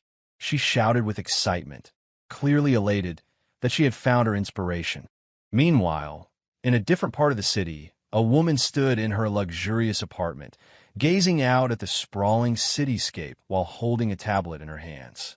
As she calmly observed the view, an employee rushed into the room, addressing her as director and asking if she had called for him. The woman informed him that a new video related to the Count Corruption quest had just been uploaded. She explained that the video was particularly intriguing because it featured a level 15 player defeating a corrupted werewolf alone, an achievement that had never been done before. Shocked, the employee confirmed that their team had reviewed the footage and confirmed that the player's level was indeed low. He suggested that, based on this, there was no immediate need to give the video much attention. On the other hand, the woman admitted, she personally found the video enjoyable. She smiled, confident in her assessment. She said that she wanted this player. With unwavering determination, she added that she wanted him brought to her immediately. At that moment, her identity was revealed. She was Celine Chai, the top figure in the financial world, and the ace of the massive Thunder group in the world of Warlord. However, in the game, she was known as Sir, the Queen of Thunder, the very person who had schemed against Jaehyeon in the previous timeline. Jaehyeon felt a wave of disbelief wash over him as he stared at the post he had uploaded earlier in the day. The view count had surged far beyond his expectations, reaching 6,000 views in just a few short hours. The number left him almost speechless, especially when he remembered how long it had taken him in his previous life to reach a similar milestone. Back then, it had taken months of hard work, consistent uploads, and countless hours to see such numbers. Now, the same achievement had arrived almost effortlessly, and it was all happening so quickly that he could hardly believe it. As Jaehyeon continued to study the post, something else caught his attention. A message had been left by Ramani, the first person to ever reach out to him. Jaehyeon immediately recognized the name, and it surprised him even more. Known for being a reserved and enigmatic figure, Ramani rarely initiated contact with anyone. In fact, in his past life, Ramani had been the type of person who kept to herself, maintaining a mysterious and distant image. For someone like Ramani to reach out first was out of character, and that alone made Jaehyeon feel unsettled. What intrigued him even more was the content of the message. Ramani hadn't simply left a generic comment. She had expressed genuine curiosity about when Jaehyeon would be posting his next video. That was when Jaehyeon realized he didn't have a plan for another video. He hadn't anticipated such attention so soon, and he certainly hadn't thought ahead about future content. His mind raced, and he understood that finding another rare monster like the corrupted werewolf, an enemy that had made his first video so captivating, wouldn't be easy. But as the minutes passed, Jaehyeon began to formulate an idea. Determined to come up with something else worth recording, he set his mind on preparing for the future. Meanwhile, somewhere else, a ranker named Shev was completely absorbed in Jaehyeon's video. He had already replayed it multiple times, each time drawn in by the smoothness and precision of Jaehyeon's movements. There was something mesmerizing about the way Jaehyeon fought, how every action was deliberate and flawless. Shev found it hard to look away, and no matter how many times he watched, he never grew tired of it. As he continued to watch, Shev's gaze shifted to Jaehyeon's face. There was something vaguely familiar about it. He couldn't place where he had seen it before, but the image of Jaehyeon's face kept nagging at him, as though it should trigger some memory. It felt like someone he should know, but the connection remained elusive. Puzzled and slightly uneasy, Shev decided to share the video with Yell. He hoped that maybe someone else could shed some light on the mystery. Yell watched the video with a detached interest, but she didn't seem nearly as affected as Shev. She casually brushed off his concerns, suggesting that perhaps he had simply watched the video too many times. She suggested that was probably why Jaehyeon's face now seemed so familiar to him. Shev considered the possibility, but something about it didn't sit right. There was a detail about Jaehyeon's performance that continued to stand out. Despite being a beginner, Jaehyeon's movements showed no sign of hesitation or awkwardness. They were as fluid and confident as any seasoned fighter. Shev couldn't help but admire this, and he found himself thinking that Jaehyeon was unlike anyone he had ever seen. He even compared him to powerful necromancers and skilled combat experts, thinking that Jaehyeon might truly be a genius. The thought of a duel with Jaehyeon was irresistible to Shev. He longed to test his own skills against someone he regarded as so extraordinary, but he wasn't sure if Jaehyeon would ever agree to such a challenge. As Shev pondered this idea, Yell suddenly interrupted his tirade, reminding him that they had a live video session starting in just a few minutes. She told him he needed to get ready, snapping Shev back to reality. Shev had completely forgotten about the live event. Hearing Yell mention that over 200,000 people had already bought tickets to see his performance jolted him into action. With that number in mind, he quickly resolved to give his fans the best performance he could. As the live stream began, Shev was greeted by the enthusiastic cheers of his fans. Their loud support filled the air as they called out his name, welcoming him with excitement. Shev stood before the dungeon entrance, ready to step through the gate as it materialized in front of him. He had been waiting for this moment, and now the opportunity was finally here. Meanwhile, Jaehyeon was already at the Figus Castle Guild branch, hoping to collect a new quest. However, when he approached the staff, they informed him that no quests were available at that time. Jaehyeon had expected that there might be only a few quests, but he hadn't anticipated that there would be none at all. The news left him feeling disheartened, and he started to entertain the thought that he might need to pause his video-making endeavors due to the situation. Mulling his circumstances at a table, Jaehyeon heard Hotan's greeting, who had emerged from the back. Hotan quickly recognized Jaehyeon as the adventurer who had cleared the dungeon in Baima Mountain. When Jaehyeon heard someone speaking his name, he lifted his head and immediately remembered that Hotan was the one who had given him that quest. Hotan walked over and introduced himself, then asked if Jaehyeon could spare a few minutes for a conversation. Jaehyeon agreed, and Hotan began to explain that he had heard about a mutant being discovered inside the Baima Mountain Cave. Jaehyeon was confused because he didn't recall any quest mentioning a mutant. However, he did recall seeing a werewolf with unusual eyes during his time in the cave. Hotan listened intently, believing Jaehyeon's words without hesitation, and began to wonder aloud if the creature Jaehyeon had encountered was possibly affected by the dark power of the corrupt ones. Still confused, Jaehyeon asked what Hotan meant by corruption. Hotan explained that even the Raiders Association had not yet been able to clearly identify what these corrupted beings really were, but was certain that the strange power emanating from them was the cause of many monsters becoming increasingly wild in recent times. Hotan was convinced that the dark force behind these creatures was the source of much of the chaos spreading across the land, and he warned Jaehyeon that many people may have already fallen victim to this corruption without even realizing it. Given the growing threat, Hotan revealed that the Raiders Association had placed a bounty on the corrupted beings, hoping that brave adventurers would step up to stop them. Before Hotan could finish explaining, Jaehyeon stood up with a determined look in his eyes and reached out, grabbing Hotan's hand. He told Hotan that he wanted to help, and he saw this mission as a hidden quest, one worth pursuing no matter the danger. Although Hotan initially thought it was too soon for someone like Jaehyeon to take on such a perilous task, Jaehyeon's unwavering resolve made it clear that he wasn't going to back down. Seeing this, Hotan reluctantly agreed, deciding to give Jaehyeon a chance based on how well he performed in the future. Hotan then spoke of a person named Ahimbri, who resided in Bangsu Castle, the eastern counterpart of Figus Castle. He explained that Ahimbri was the perfect person to train Jaehyeon, to prepare him for the real dangers that lay ahead. Hotan promised to write Jaehyeon a letter of recommendation, which he could present to Ahimbri.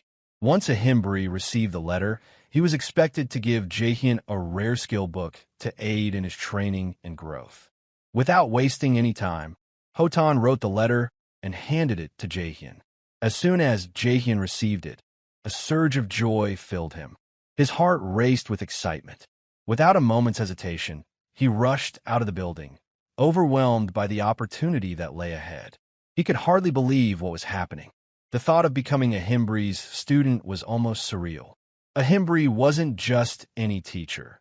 He was one of the 7 disciples of the great mage Boken, a figure highly respected in the world of magic, known for his expertise and for providing rare and powerful skill books. Ahimbri was an NPC that many mages could only dream of meeting.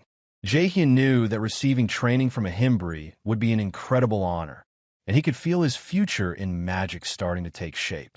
Jaehyeon thought to himself that with proper training under Ahimbri, he would no longer need to worry about finding enough material for his future videos. This new path could be the key to everything changing for him, offering more opportunities and content than he had ever imagined. As he ran toward Bangsu Castle, eager to meet Ahimbri, a sudden realization hit him. There was something important he had to do first. He quickly stopped in his tracks and changed his course, heading to a quiet spot where he could focus. Once in a secluded area, Jaehyeon summoned his skeleton shard skill, which he had neglected to check after his last major battle. He had received some rewards from that fight, and one of them was a special skill that he hadn't sold. This skill had come from the werewolf with the strange eyes, and Jaehyeon was eager to put it to use. He decided to apply the skill to the skeleton fragment. As soon as he did, the system notified him that the skeleton warrior had gained the special trait of werewolf toughness, making it considerably stronger and more durable in battle. Next, Jaehyeon pulled out another item from his inventory, the necklace of the corrupted tracker. Rather than using it on another creature, as he had originally planned, he decided to equip it himself. Immediately, his stats increased, including his strength, agility, and various other class-related attributes. With that, he felt prepared and confident, knowing that he had completed the necessary preparations. But Jaehyeon wasn't done yet. He cast another skeleton shard through two other identical copies. He gave each one specific instructions. Always fight together as a team in battle, and work in harmony without any internal conflict. Satisfied with his orders, he was about to leave when he wondered about the kind of monsters spawned nearby. From the dense forest, a level 25 forest bear suddenly lunged at Jaehyeon, its massive form crashing toward him with surprising speed. Jaehyeon managed to dodge just in time, but his brief moment of relief was cut short as the bear became more agitated, its aggression escalating. Realizing this, Jaehyeon quickly signaled one of his skeletons to retaliate. The skeleton rushed in for an assault, moving with speed, but the forest bear reacted swiftly. With a powerful swipe of its claws, it sent the skeleton flying, crashing to the ground in a heap. Watching this, Jaehyeon's frustration mounted. He had expected more from the skeleton, and internally, he scolded it for making such a direct, obvious attack. He had given clear instructions to approach from the bear's blind spot, not to charge head-on. Without wasting any time, Jaehyeon issued another command to a different skeleton. This one charged at the bear as well, but the result was the same. Once again, the bear reacted with a swift and powerful strike, sending the second skeleton tumbling to the ground, just like the first. Jaehyeon's irritation deepened. He had given explicit instructions, yet the second skeleton had failed to learn from the first. He could hardly believe that both had made the same mistake. The third skeleton, however, stepped forward with an air of overconfidence, seemingly believing it could succeed where the others had failed. Jaehyeon watched with a sliver of hope, hoping this one might prove different, but the outcome was no better. The skeleton lunged at the bear, but the bear's claws struck it down with ease, just as it had with the others. Jaehyeon was left even more frustrated than before. Later, the three skeletons knelt before Jaehyeon, each holding its skull in its hands as if ashamed of their failures. With a sigh, Jaehyeon gestured for them to place their skulls back onto their spine. He took a moment to lecture them, explaining in simple terms that when a monster is attacked, it naturally turns toward the direction of the attack. That's why they needed to approach from the bear's blind spot, not head-on, where it could easily see them coming. Yet, none of the skeletons able to understand Jaehyeon's explanation. As Jaehyeon reflected on the situation, he remembered the effect of the necklace of the corrupted tracker. His skill rank had increased, and he now had the ability to summon 3 skeletons at once instead of just one. This newfound power gave him a sense of progress, though he knew there was still much to learn. Despite the advantage of having 3 skeletons, a new problem has surfaced for Jaehyeon. They still cannot function as a cohesive team. Though they share the knowledge he imparts, they lack an understanding of teamwork and how to coordinate effectively in battle. Worse yet, maintaining all 3 skeletons costs him 3 times the mana, and their performance is subpar, far worse than the original skeleton. Jaehyeon feels disappointed by the outcome. However, there is a small victory. He has reached level 20, just as he had planned. With that milestone achieved, he briefly considers taking a break from making combat videos. Yet, he knows he can't afford to rest just yet. Jaehyeon then orders the skeletons to stand up. They will continue training until they reach Bangsu Castle. He had originally hoped that he could leave the fighting to his summoned minions and enjoy a more relaxed lifestyle, the kind that most necromancers dream of. But the reality is much different. He understands now that, at least for the time being, he must remain on the front lines, directly involved in the battles himself. Meanwhile, inside the Bangsu Castle branch of the Raiders Association, The atmosphere is chaotic. The building is filled with raiders, each one eagerly awaiting the chance to take on their next challenge. When a lone raider emerges from one of the main hallways, the crowd immediately swarms him. Dozens rush toward him at once, hungry to learn what quest he has been given. The energy in the room is frantic, as if they are desperate to snatch up whatever scraps of quests they can find. Jaehyeon stands off to the side, silently observing the scene. To him, the raiders resemble hyenas fighting over a carcass, desperate and greedy. He finds their behavior pathetic, especially since many of them seem to rely on others to do the work for them, rather than putting in any effort themselves. With little interest, Jaehyeon ignored the chaos and heads for the staircase. As he begins to ascend, one of the raiders approaches him, trying to strike up a conversation. Jaehyeon shuts him down immediately with a cold response, knowing that he must keep his true intentions hidden, especially the fact that he is there for the Ahimbri quest. This is a hidden quest, and if anyone were to find out, they might try to interfere. To avoid drawing any more attention, Jaehyeon pulls out a sealed letter as he climbs the stairs. He hands it to a staff on duty, explaining that he has a letter of recommendation from Hotan. The raider reads the letter briefly, nods in recognition, and directs Jaehyeon to proceed to the second floor.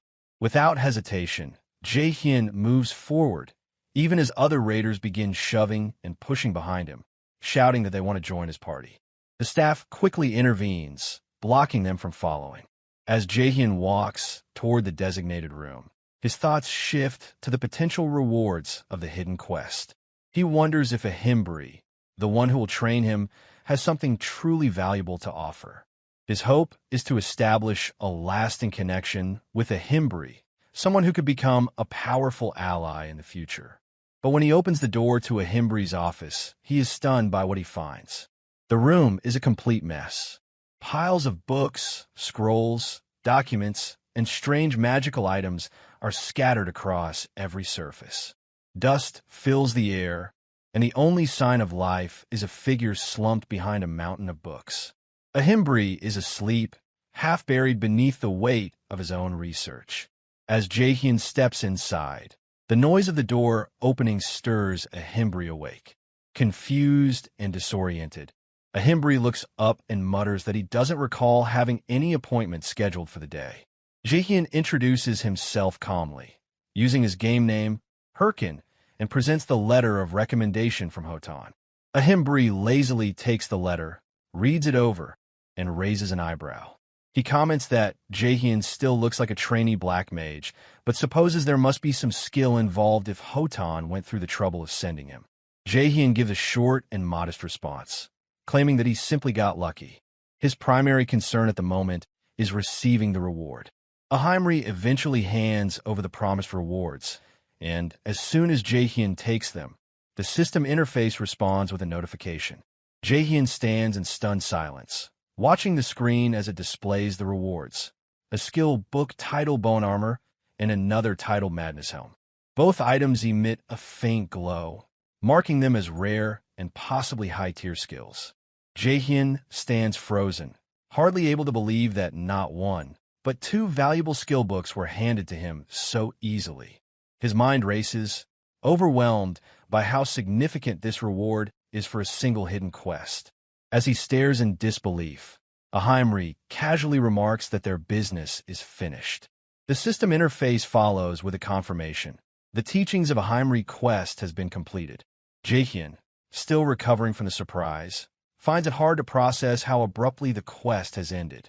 He had expected a longer series of tasks, or at least a continuation, but instead, he's already being dismissed. The books around the room begin to move and block Jaehyeon for following, subtly guiding Jaehyeon toward the exit. Desperate not to let this opportunity slip away, Jaehyeon shouts out, offering that he's willing to do anything. He hopes his words will buy him another chance to deepen his relationship with Ahimbri. Just as he is about to be pushed out of the room, Ahimbri reaches out and grasps his hand firmly. A strange smile appears on his face, one that mixes amusement and mischief. With a low voice, he asks if Jaehyeon truly means that. At that moment, the system interface pops up once again. A new quest appears, titled Bring the Egg from the Nest. The description is brief and vague, but most notably, it clearly states that there will be no reward for completing the task. That's when Jaehyeon realizes it. He's been tricked. Ahimri had deliberately baited him into accepting another task, using his own eagerness against him, without even knowing the risks or the full details. Meanwhile, outside the Raiders Association, a heavily armored raider clad in a full set of heavy iron gear walked through the street with a calm but deliberate step. His presence draws the attention of passers-by. As he stops in front of the building, he mutters to himself that this must be the place where the man who wore the Hahom mask was. Jaehyeon felt utterly dejected after realizing he had been scammed by an NPC. He had thought that a Himbri would give him a quest tied to the main storyline, and the fact that the quest offered no reward only deepened his frustration. He couldn't help but feel betrayed, believing that he was being misled. As he muttered about his bad luck, one of the nearby raiders overheard his comment, and, together with several others, they charged toward him. Completely caught off guard, Jaehyeon hesitated, unsure of what to do next. Before he could do anything, an armored knight appeared in front of him, standing between him and pushing the raiders off. The knight spoke calmly, stating that he wanted to talk to Jaehyeon somewhere quiet. Jaehyeon didn't recognize the man, and, instinctively, he prepared to refuse. However, when the knight suddenly addressed him as Mr. Hahom Mask, Jaehyeon's expression turned serious, and his posture stiffened. This was no ordinary encounter. Later, in a quiet alley, the two stood face to face. The armored knight apologized for the earlier disturbance, explaining that he hadn't thought they could talk properly with so many people around. He slowly pressed his war watch to remove his helmet, revealing his face. Jaehyeon's eyes studied the man's gear, recognizing the high level of craftsmanship. This knight was no ordinary player. He was at least a ranker. Still, Jaehyeon couldn't place him in his memory, and a sense of unease settled in. Who was this man, and how did he know about him? The knight then asked if Jaehyeon was Hahom Mask. Choosing to play ignorant, Jaehyeon claimed that he had followed the knight out here simply because he wanted to talk and that he didn't know who Hahom Mask was. The knight seemed unfazed by the response, but he then asked if Jaehyeon had received a quest from an NPC named a Himbri. In response, Jaehyeon challenged him, asking why he should share any information. He even dared the knight, provoking him by suggesting that if the man was so confident, he could risk his account and kill him. Jaehyeon acted this way to test the knight's reaction, to see how far he was willing to go for information. After a brief pause, the knight surprised Jaehyeon by suddenly bowing deeply and extending his hand, offering a handshake. He seemed regretful and apologized for his earlier behavior. Though still cautious, Jaehyeon accepted the handshake, signaling that he would let the matter go this time. Without another word, Jaehyeon turned to leave, but the armored knight stayed still, watching him with an unreadable expression. A few moments later, another figure emerged from the shadows. This new figure, a woman who had been watching from a distance, stated that she didn't believe Jaehyeon was the person they were looking for. The armored knight agreed, noting that Jaehyeon clearly lacked the skills of a top-level player. He added that if one had been playing Warlord for any significant period of time, one would never have made the mistake of carelessly stretching out his arm with his war watch so visibly exposed. As he spoke, the knight wiped his palm with a handkerchief, his face reflecting disgust. The woman in the shadows then spoke about their surveillance of a Himbri, mentioning that the Corrupt Count quest was nearing completion. Even if their involvement were discovered now, there would be no consequences. However, the armored knight disagreed, emphasizing that the Egg of the Nest quest was part of the main storyline. This made the quest a significant risk, and the knight believed they couldn't afford to take any unnecessary chances. With that, the woman in the shadows said she would return to her position. Though still vigilant, quietly bid her farewell, the armored knight planning to meet her again later. As the woman disappeared into the darkness, Jaehyeon realized that he had never been with the armored knight or the woman in the shadows. Instead, he had been watching them from the window of a nearby building. Hidden against the wall, Jaehyeon's eyes narrowed as he studied their body language and listened to their words. The more he observed, the clearer it became. They were part of an organized group, an organization far more dangerous and secretive than he had initially realized. Their coordination, the way they communicated without the need for full explanations, was all the evidence Jaehyeon needed to understand that this was no coincidence. Jaehyeon silently observes that if the individuals had belonged to a typical player guild, they would have properly introduced themselves or at least attempted some form of negotiation when they assumed him for Haho Mask. Instead, they remained vague and suspicious, which alone indicated that they were not ordinary players. They were concealing something likely associated with a more secretive and dangerous group. Although Jaehyeon did not know their true identities, one thing was certain. They were far from average. Later, Jaehyeon was seen far from the city, deep within a quiet forest. He sat alone on top of a tree stump, lost in thought. His summoned skeletons moved through the drills he had set for them, the clacking of bones and the soft rustling of grass filling the silence. Despite his undead companions continuing their routines, Jaehyeon's mind remained focused on the event from earlier. He recalled the nest egg quest from a Himbri. Initially, it had seemed trivial or unrelated, but now he understood it better. There was something deeper at play, something that both the armored knight and the woman in the shadows knew. It became apparent to him that they must have seen his video, specifically the one where he, as Haho Mask, interacted with the corrupted wolf. That was likely how they tracked him. However, the fact that they had let him go without confirming his identity or attempting to stop him unsettled him. This could only mean one thing. They weren't concerned with who Haho Mask truly was. They were more interested in the quest itself. He couldn't help but feel a growing unease at this realization. Jaehyeon muttered to himself, his voice low and bitter. He couldn't fully comprehend the nature of his strange quest, but something told him that continuing down this path would only lead to further encounters with these mysterious individuals. It seemed as though they were always just one step behind him, waiting for him to make a move. The more he thought about it, the more it unsettled him. He even began to consider stopping his video uploads for a while, at least until he could figure out exactly what he was dealing with. The last thing he needed was to make himself an even bigger target. His frustration grew as he muttered again, wondering why his life seemed to be constantly entangled with such insane individuals. One problem after another, it felt like nothing ever stopped. Meanwhile, far from the forest, Jaehyeon emerged from her high-tech gaming pod. The chamber opened with a faint hiss, bathing the room in soft light. Her secretary, Park Suji, greeted her immediately, handing her a bottle of water while complimenting her on her hard work. Suji's eyes shone with admiration, but Jaehyeon only seemed distant. She took the bottle of water without enthusiasm, her expression cold and indifferent. When Suji asked how the guild entrance exam had gone, Jaehyeon responded casually, stating that the entire test had been a waste of time. She found every applicant to be useless, and none of them had met her expectations.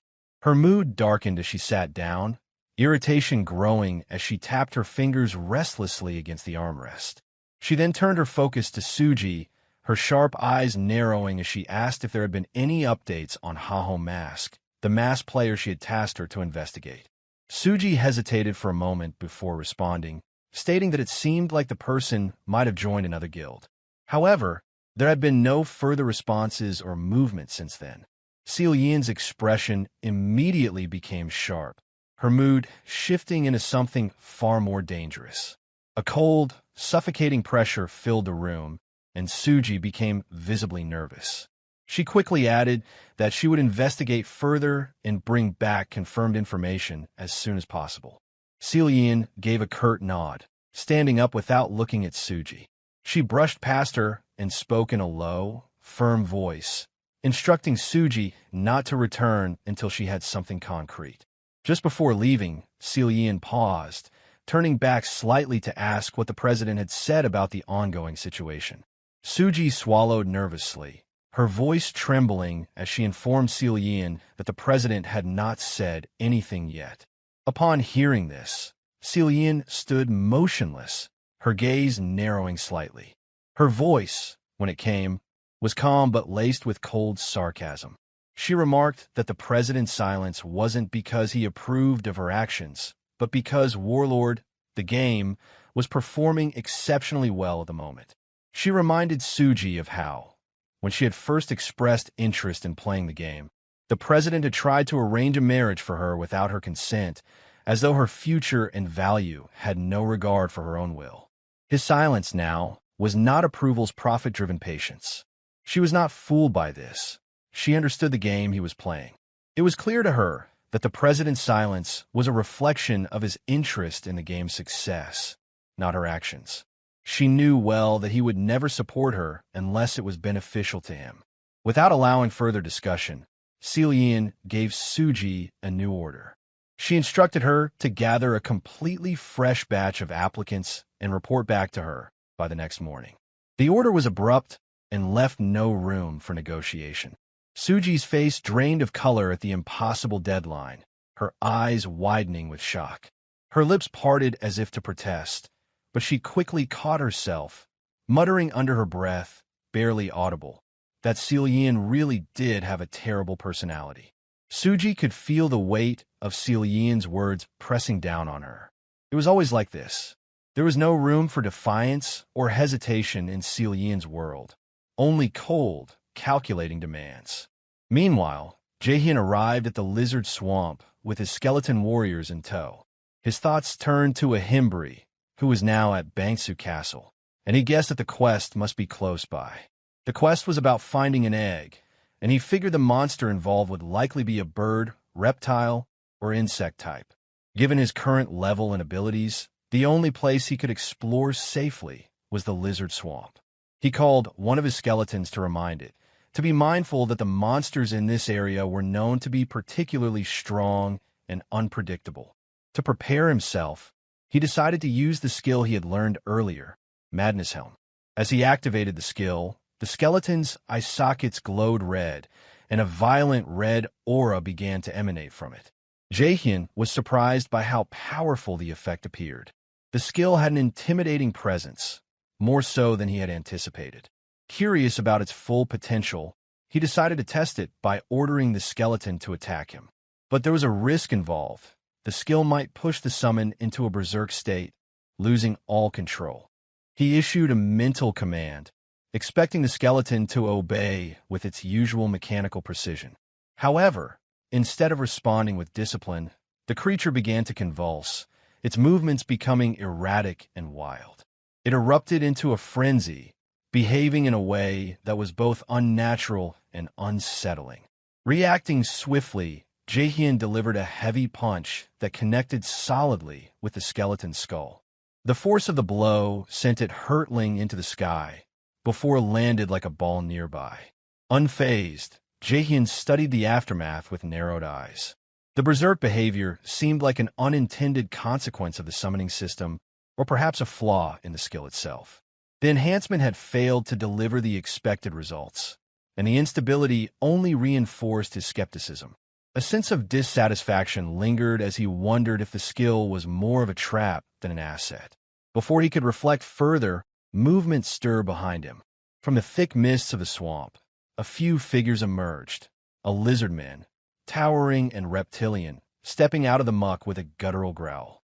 Its scaled body glistened with moisture, and its claws flexed in anticipation of the fight. The creature's predatory gaze locked onto Jaehyeon, who acknowledged its presence with a calm glance. Seeing the lizard man as a perfect opportunity to test his newly enhanced skeletons, he extended his hand and began channeling magical energy into the remaining warriors. The enhancement spell took hold, red energy pulsing through their frames, filling them with newfound strength and aggression. A second spell, Bone Armor, activated, causing jagged bone plating to wrap around their forms, reinforcing their fragile structures with a defensive layer. With the transformation complete, Jaehyeon commanded the skeletal warriors to engage the enemy. They charged forward, their movements erratic but purposeful. Without hesitation, they descended upon the lizard man, unleashing a torrent of violent blows, their swords striking with brutal force. The air was thick with the sounds of the battle as the lizard man tried to retaliate, its claws slashing at the skeletons.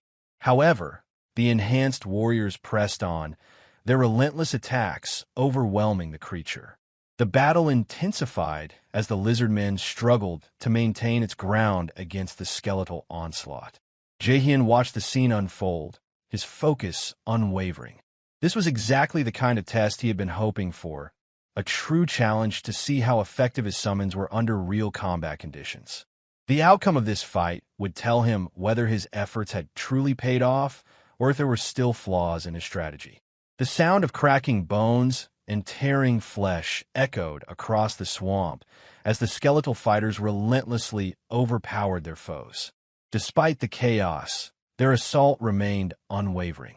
Within minutes, 3 lizard men lay motionless in the muck, their bodies broken under the ferocity of the attack.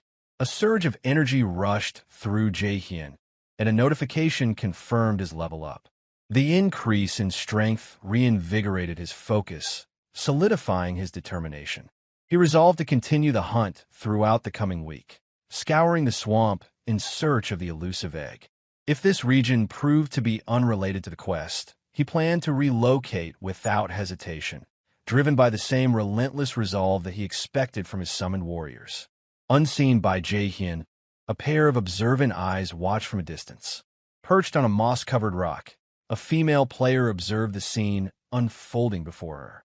Known as Ilya, she was recognized not only for her beauty, but also for her ability to manipulate those around her with ease. Throughout her life, she had moved with confidence, accustomed to admiration and assistance that required little effort.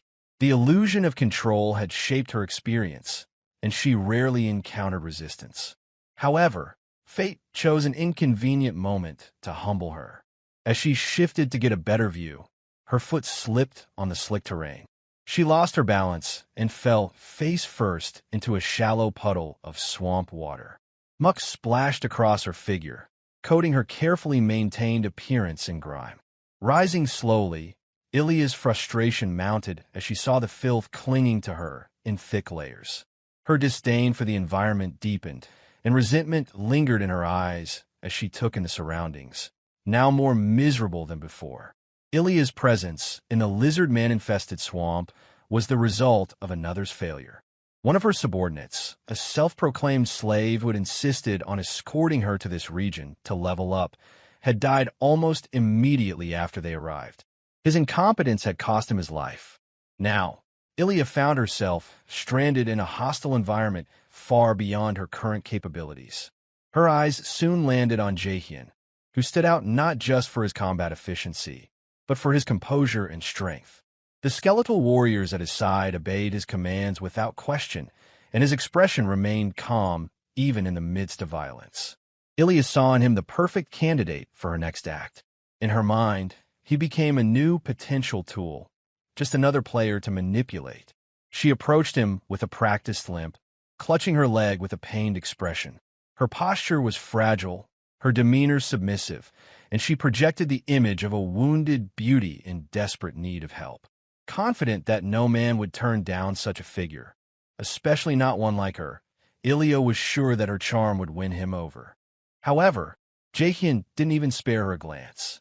Without a word or gesture of acknowledgement, he calmly turned and walked away. His indifference cut deeper than any rejection she had ever received before. Ilya froze, disbelief taking hold. Her gaped open in shock as she tried to make sense of the moment. When the realization finally settled in, that she had been completely ignored, her expression shifted. Anger simmered beneath the surface.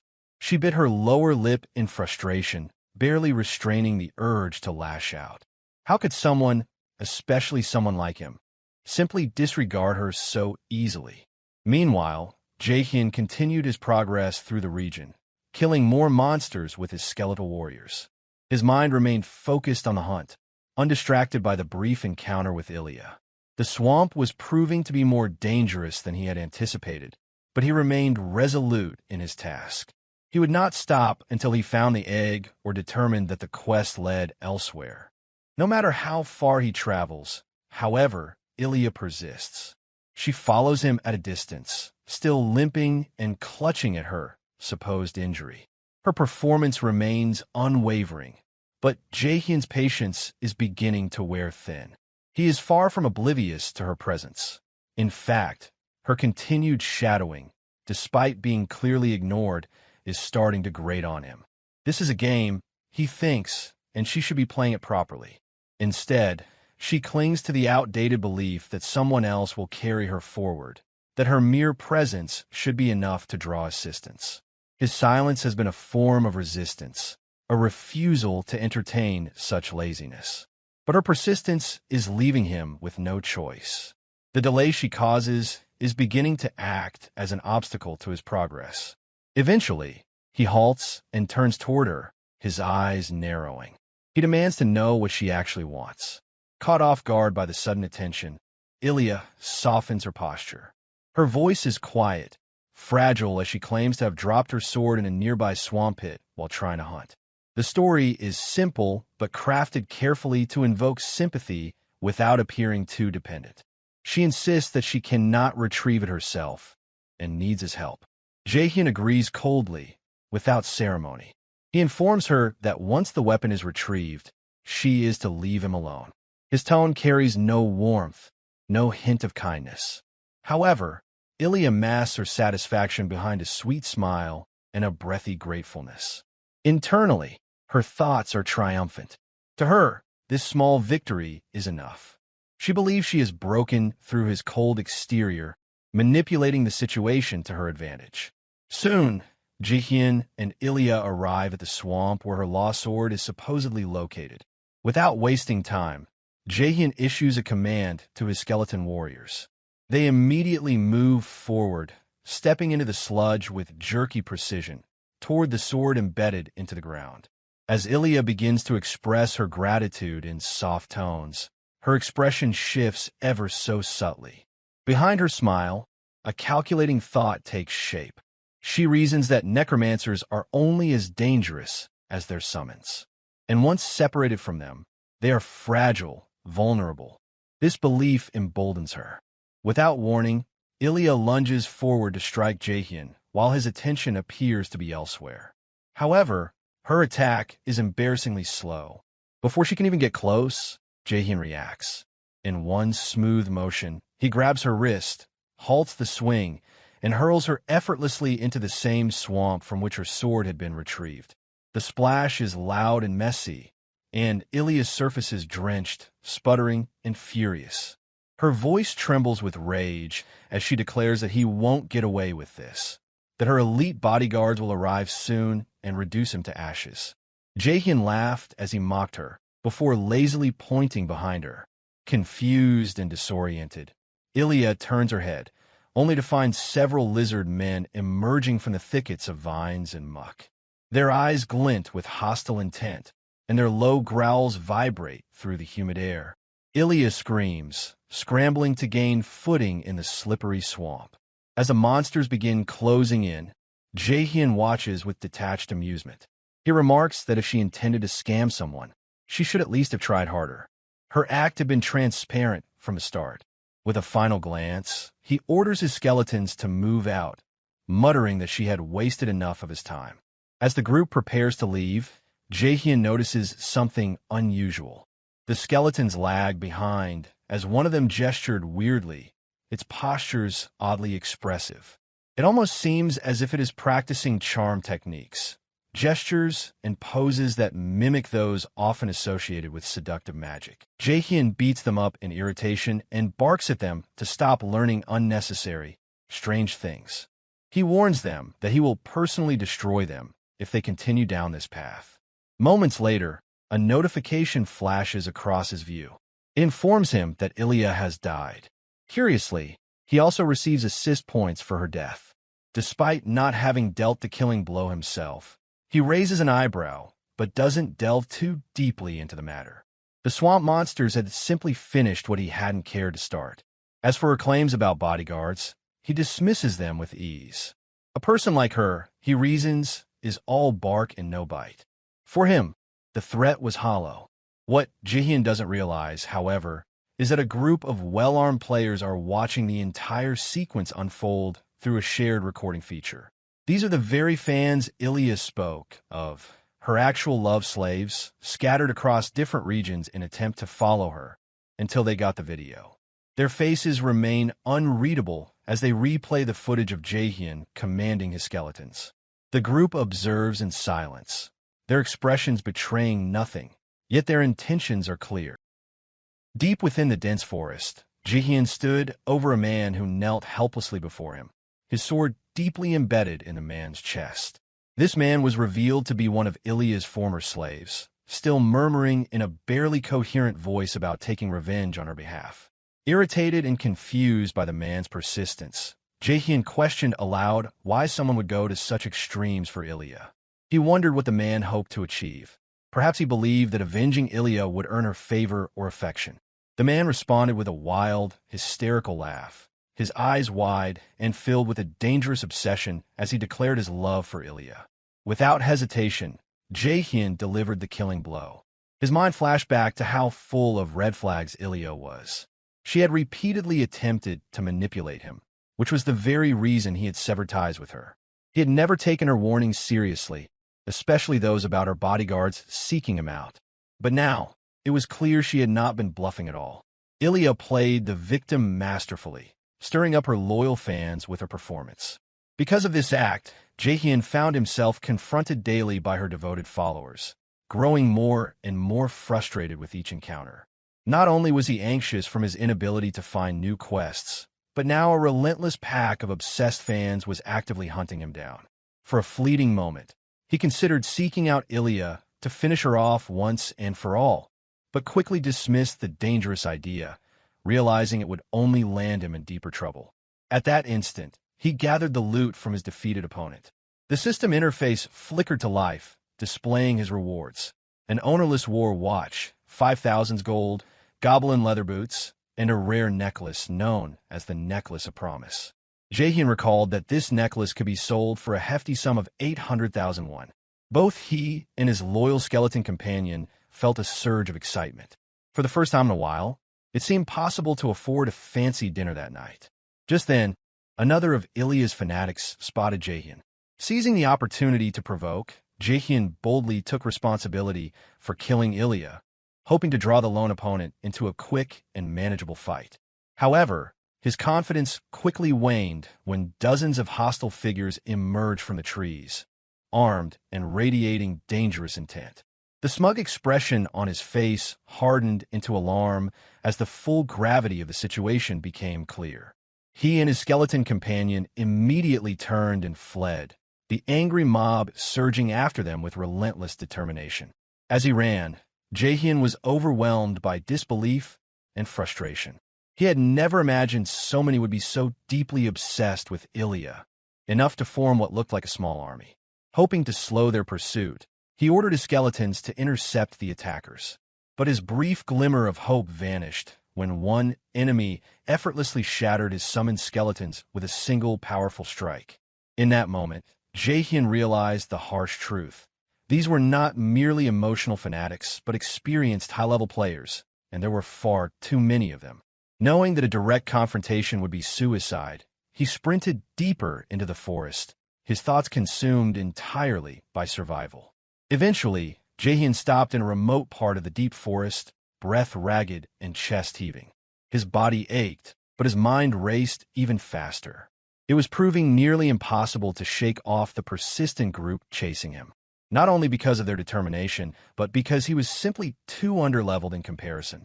Running only delayed the inevitable. Despite his exhaustion, he forced himself onward, hoping that distance or an environmental advantage might save him. After several minutes, he began to realize something was wrong. The area he had stumbled into did not resemble any part of the lizard swamp he remembered. The trees here were taller and seemed to look older, the fog thicker, and the usual sounds of wildlife eerily muted. Despite spending days exploring this region thoroughly, combing through every corner in search of quests or loot, he had never seen this area before. A flicker of realization crossed his face as he finally understood that he had crossed into a hidden or previously inaccessible section of the map. Meanwhile, The group pursuing him arrived nearby, their eyes sharply scanning the dense surroundings for any sign of their target. One of them soon spotted Jaehyeon skeletons standing ahead in a small clearing. Instead of engaging in combat or fleeing, the skeletons performed awkward, eerie dance that seemed to mock the pursuers' efforts. The hunters came to an immediate halt, confused and momentarily speechless. Then, overcome with rage, one of them interpreted the display as a personal insult and charged forward, sword raised, ready to destroy the mocking summoned warriors. However, as he crossed the clearing, the swarm's surface erupted beneath him, and before he could react, an enormous, thick tongue suddenly lashed out from the shadows and grabbed him with swift movements. In an instant, he was yanked into the creature's mouth. The remaining pursuers froze in horror as a monstrous creature slithered into view, towering, scaled, and exuding a suffocating, oppressive presence. Recognition dawned on one of the hunters, who stammered out the name of the beast. A dragon lizard with level 40, the boss monster of the lizard swamp. Jaehyeon remained hidden behind a large tree, watching the terrifying scene unfold. He had never imagined this part of the map would turn out to be the lair of the dragon lizard. The dragon lizard was notorious as a powerful boss monster, famed for its extremely high defense, massive health pool, and deadly, devastating attacks. Usually, defeating it required a full party of around 20 players, all near level 40, battling with great difficulty. From what Jaehyeon had heard before arriving here, the raid on the dragon lizard had already been completed some time ago, so the boss monster was not expected to still be present in this field. However, if someone involved in a related quest stepped into the area, the dragon lizard would respawn, triggered by the presence of such a player. Jaehyeon grew certain this location was the intended place for the quest given by a Himbri. As he stayed hidden, his thoughts lingered on how a Himbri had sent him to complete this dangerous mission, one involving defeating such a terrifying creature and retrieving its egg.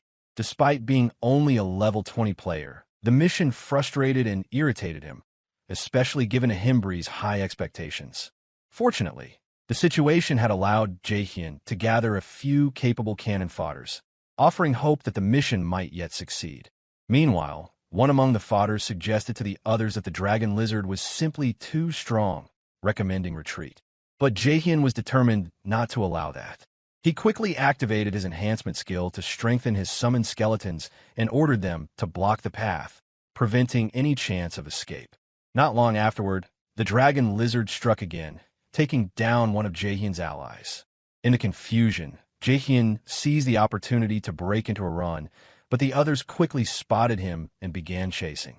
Using the distraction to his advantage, Jaehyeon rushed into the now-empty nest, hoping to locate the dragon lizard's egg. However, upon reaching the center of the nest, there was no egg in sight. He scanned the area carefully and eventually discovered a strange-looking stone marked with a purple symbol on its surface. It did not resemble an egg, but looked more like a mysterious artifact. Yet something about it drew his attention. At that very moment, a system notification informed him that one of his skeleton summons had been destroyed. He immediately realized that the dragon lizard must be returning after detecting an intruder. Jaehyeon knew he was out of time and had no chance to continue searching. Still hiding behind a tree near the nest, he watched as the dragon lizard re-emerged and let out a loud, piercing howl. Certain that he could no longer search the nest for the dragon lizard's egg, Jaehyeon decided he had no other option but to take the strange stone marked with purple, even though it was clearly not an egg, and bring it back to a Himbri. All the cannon fodders were now lying defeated across the swamp, their bodies scattered and motionless. Jaehyeon walked calmly toward one of them, a player who appeared to be on the verge of death. He looked down at the weakened figure, his expression unreadable, silently pondering how Warlord was such an interesting game filled with all kinds of strange people, players who acted bold and reckless, driven by the massive rewards at stake.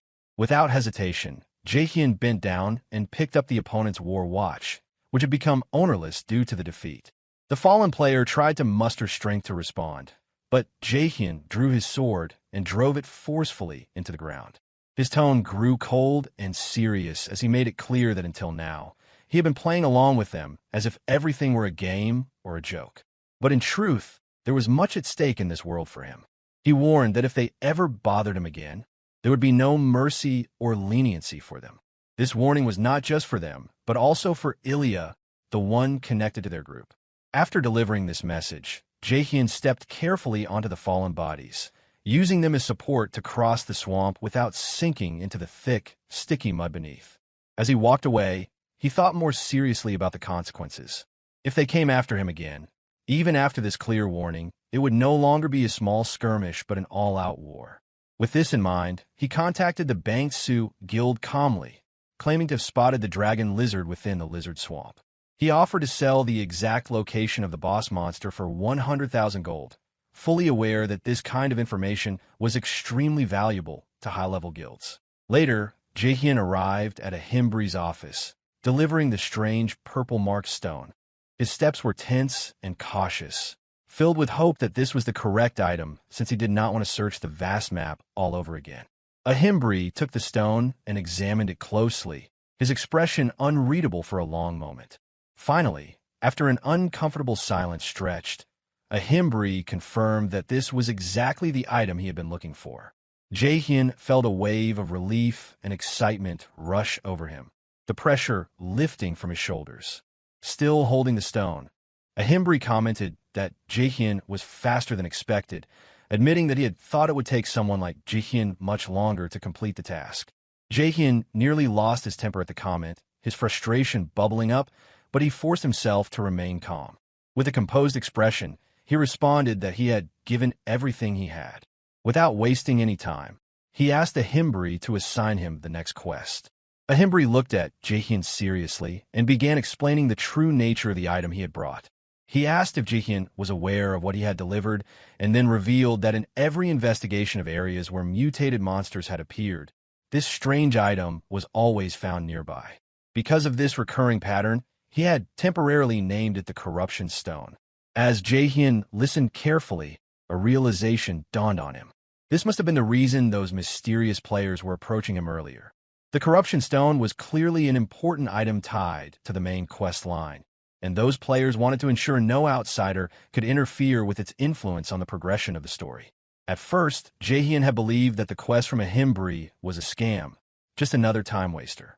But now he understood it was connected to something far more significant. It was not a side mission, but an essential part of the main quest. A Himbri offered a sincere apology, openly admitting that he was aware the task was far too difficult for someone like Jaehyeon to handle alone. Yet, with their entire world currently threatened by an unknown and overwhelmingly powerful enemy, he explained that testing Jaehyeon's determination and willpower was a necessary step before entrusting him with any greater responsibility or mission. Speaking with a tone that was noticeably more serious than before, a Himbri asked if Jaehyeon felt prepared to face the relentless force known only as corruption. Feeling the full weight of this golden opportunity before him, Jaehyeon braced himself and started to prepare an answer. But before he could utter a single word, a Himbri cut him off with a sly smirk, saying that it was not quite time yet. He went on to explain that Jaehyeon must have already witnessed firsthand just how powerful the corrupted monsters really were. Based on that observation alone, a Himbri confessed that he did not believe someone with Jaehyeon's limited experience should be carrying such an immense responsibility at this point in time. The revelation stunned Jaehyeon deeply. He could hardly believe what he was hearing. Then, with a mischievous glint in his eyes, a Himbri added a condition to the challenge. If Jaehyeon would politely beg to become his disciple, a Himbri might then consider helping him prepare for the much greater and more dangerous challenges that awaited him. Though clearly irritated by this demand, Jaehyeon realized that he had no true choice if he wanted to stay firmly on the main quest path. Shortly thereafter, Jaehyeon was seen exiting a Himbri's office. A system interface suddenly appeared before him, confirming that he had completed the quest titled Egg of a Nest. It also notified him that he had earned a new title, a Himbri's Disciple, and that his formal training under a Himbri's guidance would soon begin. As he walked away from the office, Jaehyeon felt a strong wave of irritation wash over him. To his eyes, a Himbri seemed less like a mentor and more like a total scammer, hiding behind the prestigious title of Quest Giver. Meanwhile, in a different part of the world, a group of players celebrated their hard-fought victory against the fearsome dragon lizard. Their jubilation was tempered by the visible fatigue that weighed heavily upon them after the intense battle. The captain of the group gathered everyone and instructed them to rest and regroup later for the next step. After checking the welfare of his team, the captain approached the armored knight who had played a crucial role in the raid's success. He expressed his heartfelt gratitude, admitting that the knight had been far stronger than any of them had expected. The armored knight responded modestly, giving credit to the excellent support provided by the party as a whole. However, the captain shook his head and insisted that, had it been only their group without any outside assistance, at least 5 of them would not have survived. He explained that he had initially been skeptical of the idea of hiring paid players as helpers for boss raids, but after witnessing the results firsthand, he was glad he had made that decision. As a gesture of thanks, the captain offered the knight additional rewards beyond the agreed compensation. But the armored knight refused without hesitation.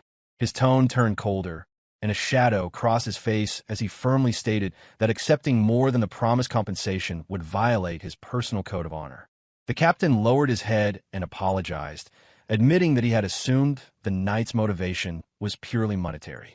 He also remarked that it seemed unusual for a well-known ranker to appear at a low-level raid like theirs. Without uttering a word in response, the knight simply walked past him, stating that he would collect every item from the nest as promised in their agreement. The captain, somewhat puzzled, called out that there should be nothing valuable left in the nest. The knight didn't even glance back as he continued walking with firm, resolute steps. Inwardly, the knight felt a surge of luck and satisfaction. He had never expected to stumble upon an opportunity to claim the mysterious corruption stone. When he first heard that the dragon lizard had respawned, he immediately grew nervous, fearing that Jaehyeon Mask was already making progress through the quest. However, since the dragon lizard was still alive when the raid began, he reasoned that Jaehyeon Mask must have failed to clear the challenge.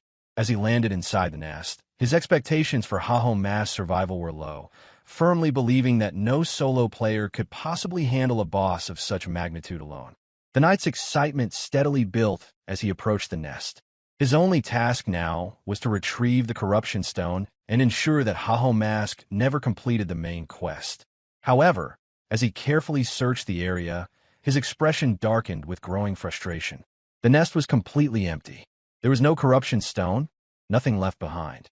His eyes scanned every corner meticulously, but it was clear that someone had already arrived before him. Filled with anger and fury, he cursed loudly, the sound echoing across the ruined battlefield like a thunderclap. Meanwhile, in a dimly lit room, Jaehyeon sat silently, his expression quiet and serious. He murmured to himself that the time had finally come. Reflecting on the long, grueling days filled with pain and frustration, he remembered all the moments he endured, telling himself that if he could just hold on a little longer, things would start to improve. That belief, that stubborn hope, was the only thing that kept him going through all. Now, a slight smile appeared on his lips as he decided to treat himself. He eagerly declared that he would order beef tonight, a small luxury he had been denying himself for a very long time.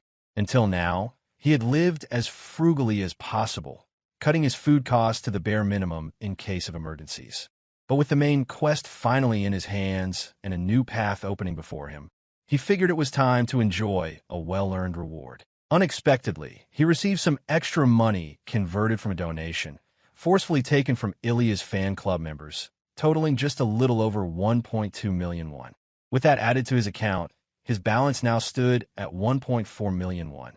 The number made him genuinely excited. For a brief moment, everything felt worthwhile, but the moment didn't last long. One by one, system notifications began popping up on his phone, debit alerts from unpaid debts, overdue utility bills, and rent reminders. His excitement quickly faded into disbelief as he watched his balance shrink rapidly until all that remained was a pitiful 856 won. His frustration flared up as he realized that he couldn't even afford a basic meal anymore, let alone the meat for dinner he had just promised himself. As he sat in silence, another notification appeared. It was a message from Ramani, asking if he had decided to quit making video entirely. Jaehyeon picked up his phone, curiosity washing over him as he remembered he hadn't updated anyone about his situation. He hadn't had the time or energy to make new videos, and strange, dangerous people were actively targeting him now. He began typing a response, but stopped midway, frustrated having no money. He wondered if it even mattered anymore whether people like that were worth fearing when he was literally on the brink of starvation. The pressure, the fear, the expectations, they all felt meaningless now. He was tired of playing it safe, tired of living in constant fear. If the world wanted to throw monsters and freaks at him, he would face them all his own way. In a dark, eerie place filled with crooked tombstones and an unsettling silence, Jaehyeon entered once again, flanked by his summoned skeletons. He stepped forward with steady resolve as the cold, emotionless system interface appeared before him, confirming that he had entered the forest of the Jaehyeon had not entered the forest of the dead for a very long time, even though he had visited frequently during his beginner days in a past life. Despite his familiarity, the forest still felt eerie and unsettling, filled with an ominous atmosphere that made the hairs on his neck stand up. He thought this place was probably the best location to gain valuable experience points. The spooky environment also made it an ideal backdrop for his video, which would surely attract attention from viewers. Turning to his summoned skeletons, Jaehyeon prepared himself carefully for the hunt ahead. He announced that they would be hunting right here and introduced another member of the summoned party, a skeleton mage. He explained that magic would now be incorporated into their strategy and instructed the skeletons to cooperate with the mage closely to ensure success. Jaehyeon had been able to summon an additional skeleton after receiving a skill from the scammer Ahimbri the moment he became his disciple. As Jaehyeon's skill mastery increased, the skeleton mage's abilities would grow, allowing it to cast more advanced and powerful spells essential for their survival and success in battle. Inwardly, Jaehyeon cursed the fact that his mana was already running low. With 3 summoned skeletons active, adding the mage to the party would significantly increase his mana consumption, leaving little room for error or extended fighting. After a brief period of preparation, Jaehyeon gave the command to hunt skeleton monsters. Almost immediately, a skeleton hand shot out from beneath the earth, signaling the arrival of more skeleton monsters sensing the presence of a player in their territory. Level 33 skeleton mobs appeared, glowing with a reddish hue and displaying a wild, vicious nature. Jaehyeon saw them as simple mobs, but the summoned skeletons regarded these monsters as their own kin, refusing to treat them like ordinary enemies. When his skeletons refused to move forward, Jaehyeon demanded to know what they were doing and ordered them to attack the monsters without hesitation. Despite their limited intelligence, the skeletons instinctively resisted the idea of harming their own kind, feeling dejected and conflicted by the command. The monsters staggered forward, and Jaehyeon explained that undead creatures possessed traits quite different from normal monsters, something the skeletons would understand once the battle began and the true nature of the fight was revealed. Disappointed, Jaehyeon turned to find his skeletons hiding behind any available cover, shaking as if afraid to face the fight ahead.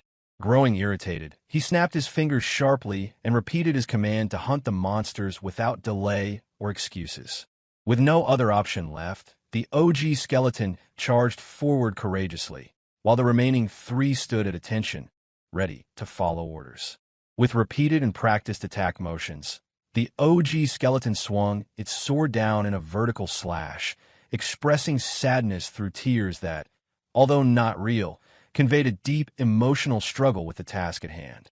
The sword struck the monsters with force, tearing through their skeletal forms and breaking their bones apart. Yet the sorrow of slaying its own kin vanished instantly when the skeleton saw one monster radiate a deadly aura and continue advancing relentlessly toward it.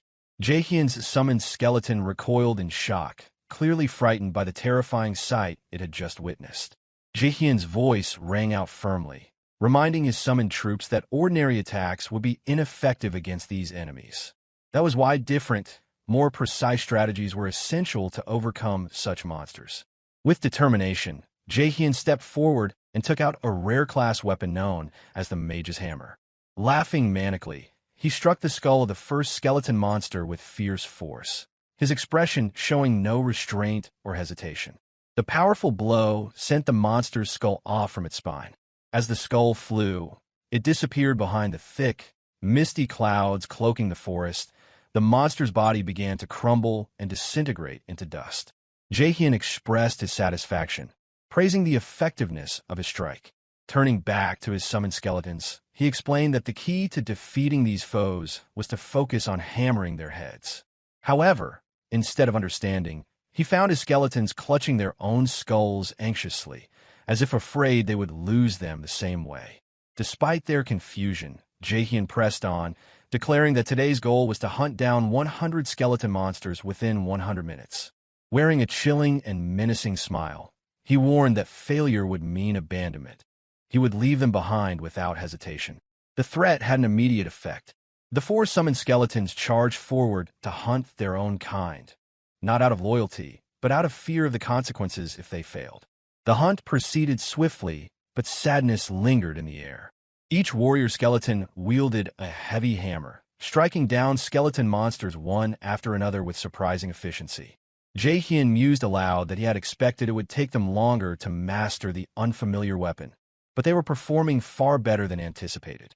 Feeling hopeful, Jaehyeon thought that the video he was recording should be a great success. With that in mind, he considered contacting Romani beforehand to share the video. Suddenly, a deep rumble echoed through the forest. Massive monsters approached, their heavy footsteps shaking the earth as they drew closer. Before Jaehyeon now stood a level 35 skeleton warrior, radiating a far stronger chaotic reddish aura than the other monsters. Its piercing gaze locked onto Jaehyeon, marking him as the target. Despite the looming threat, Jaehyeon remained calm and resolute. He knew that the skeleton warrior was a rare elite monster, one that spawned randomly or perhaps after a certain number of skeletons were slain. However, Jaehyeon viewed the situation differently. Charging forward with his skeleton squad, he saw the elite monster as merely an obstacle, a source of valuable meat for his dinner. His mind wandered to how best to prepare the meat, debating between grilling it or cooking a tender steak. The thought of delicious beef bulgogi also made his mouth water involuntarily. Just then, Jaehyeon looked up and saw the skeleton warrior raise its massive axe, swinging it down with tremendous force. The ground shattered where the axe landed, shock waves rippling through the earth. Fortunately, Jaehyeon reacted quickly, stepping back just in time to narrowly avoid the deadly attack. Jaehyeon finally felt the heavy weight of the battle pressing down on him. He admitted just how terrifying the monster truly was, nearly losing his life before he even had a chance to make a tangible move.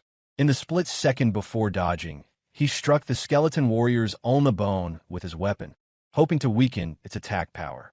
However, the monster merely switched to its other hand and brought its axe down with the same ferocity as before, leaving Jaehyeon no moment to catch his breath or think. But Jaehyeon was not one to back down from a challenge. With hammer in hand, he charged forward, flanked closely by his summoned skeletons. Each of his strikes was precise and calculated, targeting the skeleton warrior's pelvis with swift movements that showed the experience of a seasoned fighter, a rancor in his past life. Despite the intensity of the battle, the confident smile on Jaehyeon's face never faded. After unleashing a flurry of attacks, Jaehyeon landed behind the skeleton warrior, closely followed by his summoned allies. He quickly conducted a body count, checking if any of his members had fallen. Fortunately, all stood at attention, silently reporting no injuries. The skeleton warrior rose once again and launched another powerful attack. Unfazed, Jaehyeon remarked on how surprisingly easy it was to deal with such an elite monster. Even though he anticipated the incoming attack, Jaehyeon did not flinch or move from his spot. Instead, he taunted the skeleton warrior, mocking its impatience. At that critical moment, the summoned skeleton mage finished chanting a spell, and a fireball materialized in its skeletal hands. The reluctant expression that had been etched on its face was replaced by fierce determination, shining brightly in its eyes. The mage raised his hand, and the fireball grew larger, following the movement precisely.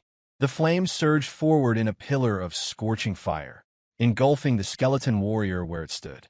Jaehyeon let out a relieved sigh as notifications popped up on his screen, informing him that the skeleton warrior had been slain.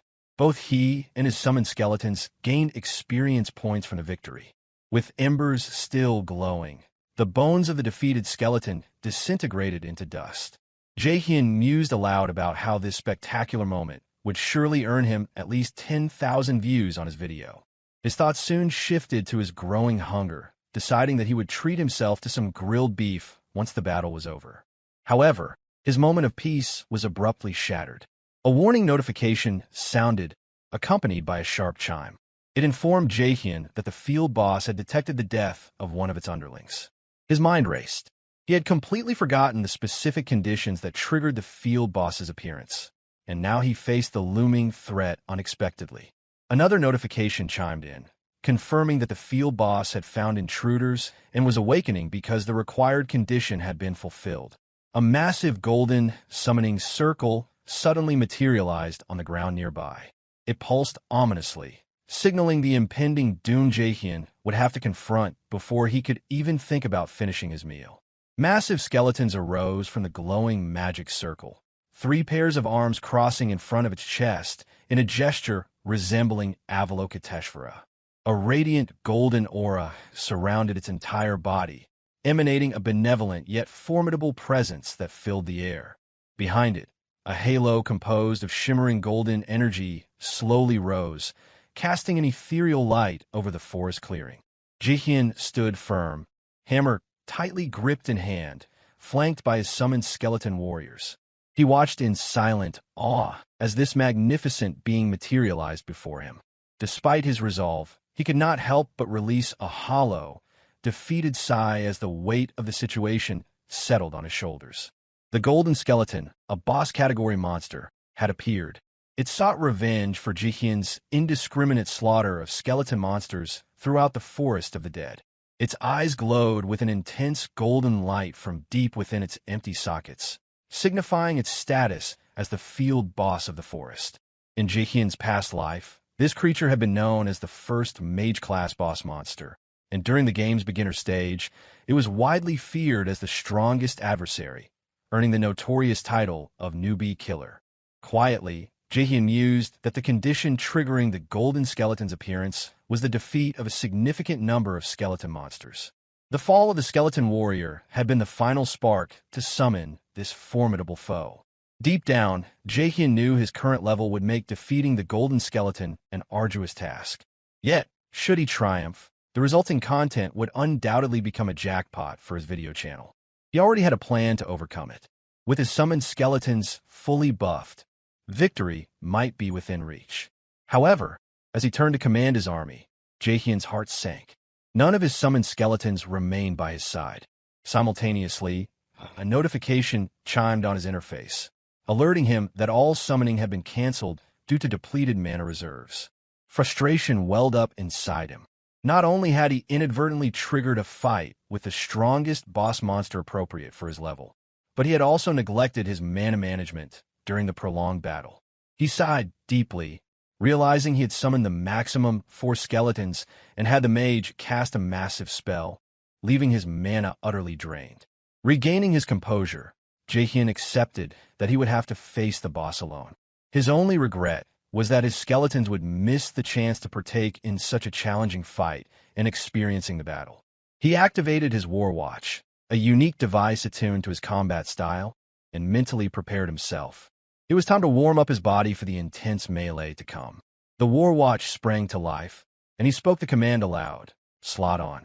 His custom war armor materialized around him, crackling with raw power. His entire being radiated unrestrained energy, and his combat abilities surged to unprecedented levels. While he'd spent much of the fight fighting as a mage to empower his skeletons, now, in this moment of melee combat with the War Watch activated, Jaehyeon was at his peak. Without hesitation, he charged directly at the golden skeleton. With a mere thought, the golden skeleton commanded its golden halo. A low, resonant hum echoed through the forest as the aura intensified, signaling the beginning of a deadly confrontation. As the golden skeleton opened its massive jaw, it seemed to voice a powerful incantation, unleashing a devastating spell against the puny human who dared to hunt its subordinates mercilessly. A barrage of golden beams shot down toward Jaehyeon as he charged forward, dodging with remarkable agility. The beams slammed into the ground where he had just stepped, destroying everything caught within their radiant paths. Jaehyeon thought to himself that a single hit from one of those beams would be enough to kill him instantly, and the golden skeleton had fired many of them in rapid succession. It was no wonder the creature was called the Newbie Killer. If it kept casting spells like that, Jaehyeon stood no chance of victory. Fortunately, Jaehyeon already had a strategy in mind. He leapt high into the air, pulling back his hammer, preparing to strike at the monster's weak spot. With a mighty swing, he shattered one pair of the golden skeleton's hands. One of its weaknesses was how brittle its bones were, and this attack had significantly weakened its spellcasting ability. Immediately after the strike, Jaehyeon descended quickly to the ground, moving evasively to avoid retaliation. The hands that the golden skeleton held together in a prayer-like position were the source of the magical halo that allowed it to cast devastating spells.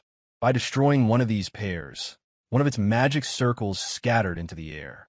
Only 2 magic circles remained glowing on its back, meaning Jaehyeon had 2 more pairs of hands to destroy if he wanted to stop the monster's magic. Jaehyeon had studied the golden skeleton's attack patterns closely and knew that these magic circles were intrinsically linked to its hands. His plan was simple: destroy all the hands, and the monster would be powerless. Suddenly, the golden skeleton began to act unpredictably. Jaehyeon frowned in surprise as a notification appeared, informing him that the boss had locked its gaze on him. 2 more notifications quickly followed, indicating that the field boss had seen through his tactics and was now gauging his skill level. In response, the golden skeleton moved its remaining 4 hands into a complex pattern. As it completed the motion, a purplish, chaotic aura crackled across its body, mingling with its golden light. The effect was unsettling, making the monster appear both saintly and demonic. Confusion washed over Jaehyeon as he cursed quietly, unsure of what had gone wrong in his plan. Without warning, a powerful purplish beam shot forth, hurtling straight toward him. The beam's destructive force pulverized the ground where Jaehyeon had stood moments before. Fortunately, he was quick enough to dodge, sprinting frantically for his life. As he fled, Jaehyeon cursed under his breath, questioning the new attack and what the golden skeleton's true power might be. No response came, only the relentless beam tracing his retreat, rapidly closing the distance.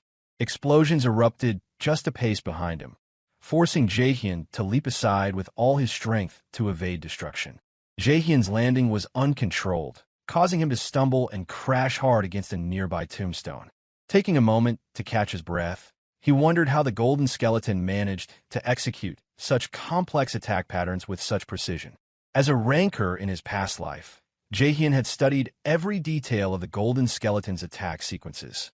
He knew that the key to victory was destroying all of its hands before delivering the final blow. But the scene before him was unlike anything he had seen or remembered. The spots where the beams had hit were scorched with chaotic flames, burning the forest as if the very gates of hell had opened.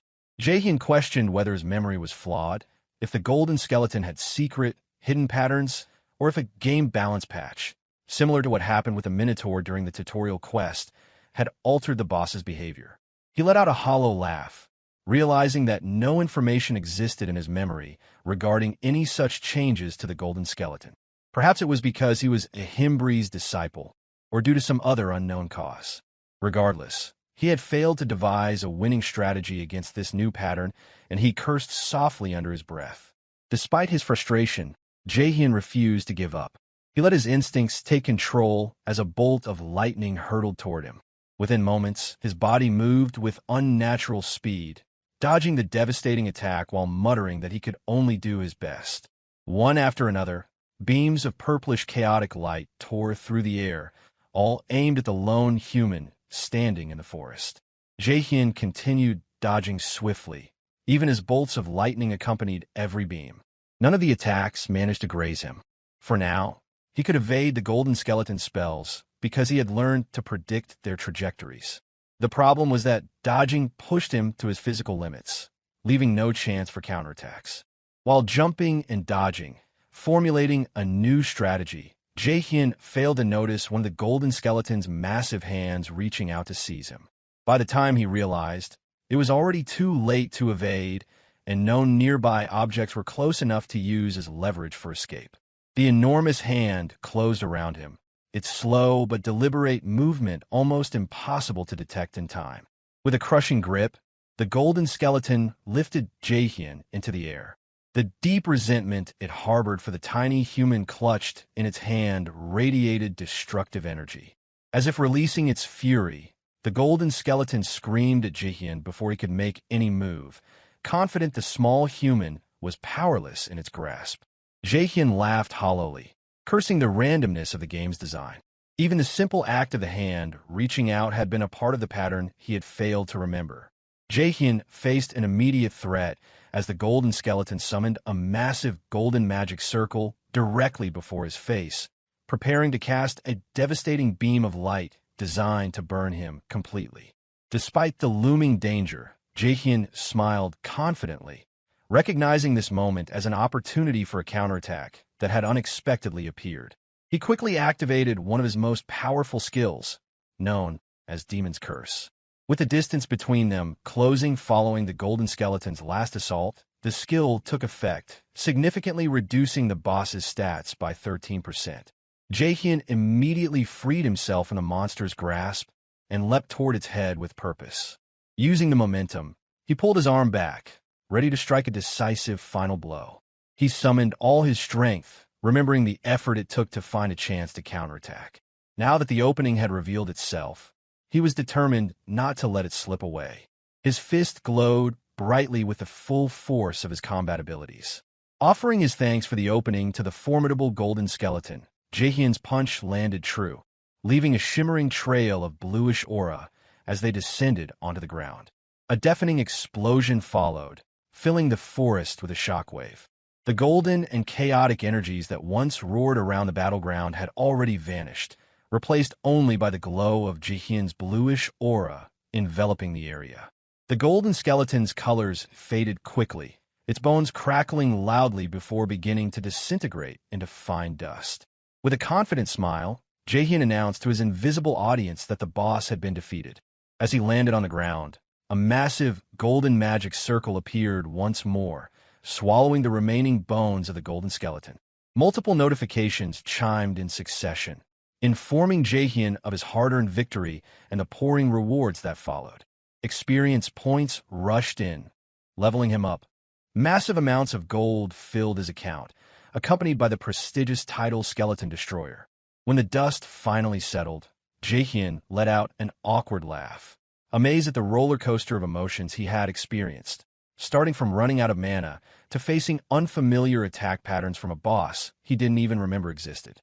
He recalled his status window and noticed that, except for stamina, which resembled that of a mage, all his other stats were impressively high for his level. His strength, in particular, matched that of a true warrior. Unable to contain his excitement, he celebrated loudly upon realizing that his thorough hunting of the Forest of the Dead had pushed him to level 36. At the same time, Jaehyeon acknowledged that if he continued allocating his stats the same way, problems would inevitably arise. Being a necromancer, he had invested the bare minimum into mana. Even with every title and piece of equipment he had acquired to boost it, his total mana pool was still insufficient to sustain 4 summoned skeletons for extended hunts. Until now, he had managed to get by with as many titles and rapid leveling pace. But now that he had more skills to use, he knew it would no longer be enough. Jaehyeon had increased his strength stats with the intention of training skeleton warriors to fight alongside him, but it became meaningless if those warriors disappeared because he couldn't sustain them with his current mana reserves. His frustration grew again as he realized he had already acquired every mana-related title available at his current level. He longed for better equipment, but lacked the funds to obtain it. Accepting the situation, he decided to let things take their course, uncertain of the outcome, but hopeful it would eventually work out somehow. For the immediate task, he needed to send the video recording of his complete raid through the Forest of the Dead to Romani, and then reach level 40 as quickly as possible to continue a Hembree's mission. The thought of enjoying grilled beef added a spark of happiness to his mood. After some time, Romani finally completed editing Jaehyeon's video in her room. She punched her plush toy repeatedly, shouting about how insanely impressive Jaehyeon's accomplishment was. Soon after, she jumped around excitedly, continuing to praise how incredible it was that Jaehyeon had defeated a boss monster of a higher level than himself without taking a single hit. Additionally, he had managed to pull off such a feat spontaneously, without any prior practice or preparation. Once she finished expressing her amazement, she reflected on Jaehyeon's remarkable talent. The raw footage was already so impressive that her editing work was minimal and straightforward. Her last task was to send a video to Jaehyeon, although she wavered between several titles she thought would best suit the video's content. Finally, with a bright smile, she decided to send the video with the suggested title Emperor of Soul. Once the hunting trip ended, Jaehyeon returned to the Raiders Association branch at Bangsa Castle. Without delay, he made his way into Ahimbre's office and formally stated his return. He had reached level 40, just as previously requested. Ahimbre turned to face him, and unlike before, his expression now carried a note of expectation in place of the earlier dismissiveness. However, upon seeing Jaehyeon's battered, unkempt appearance, Ahimbre gave a dry remark about how he looked like a homeless wanderer.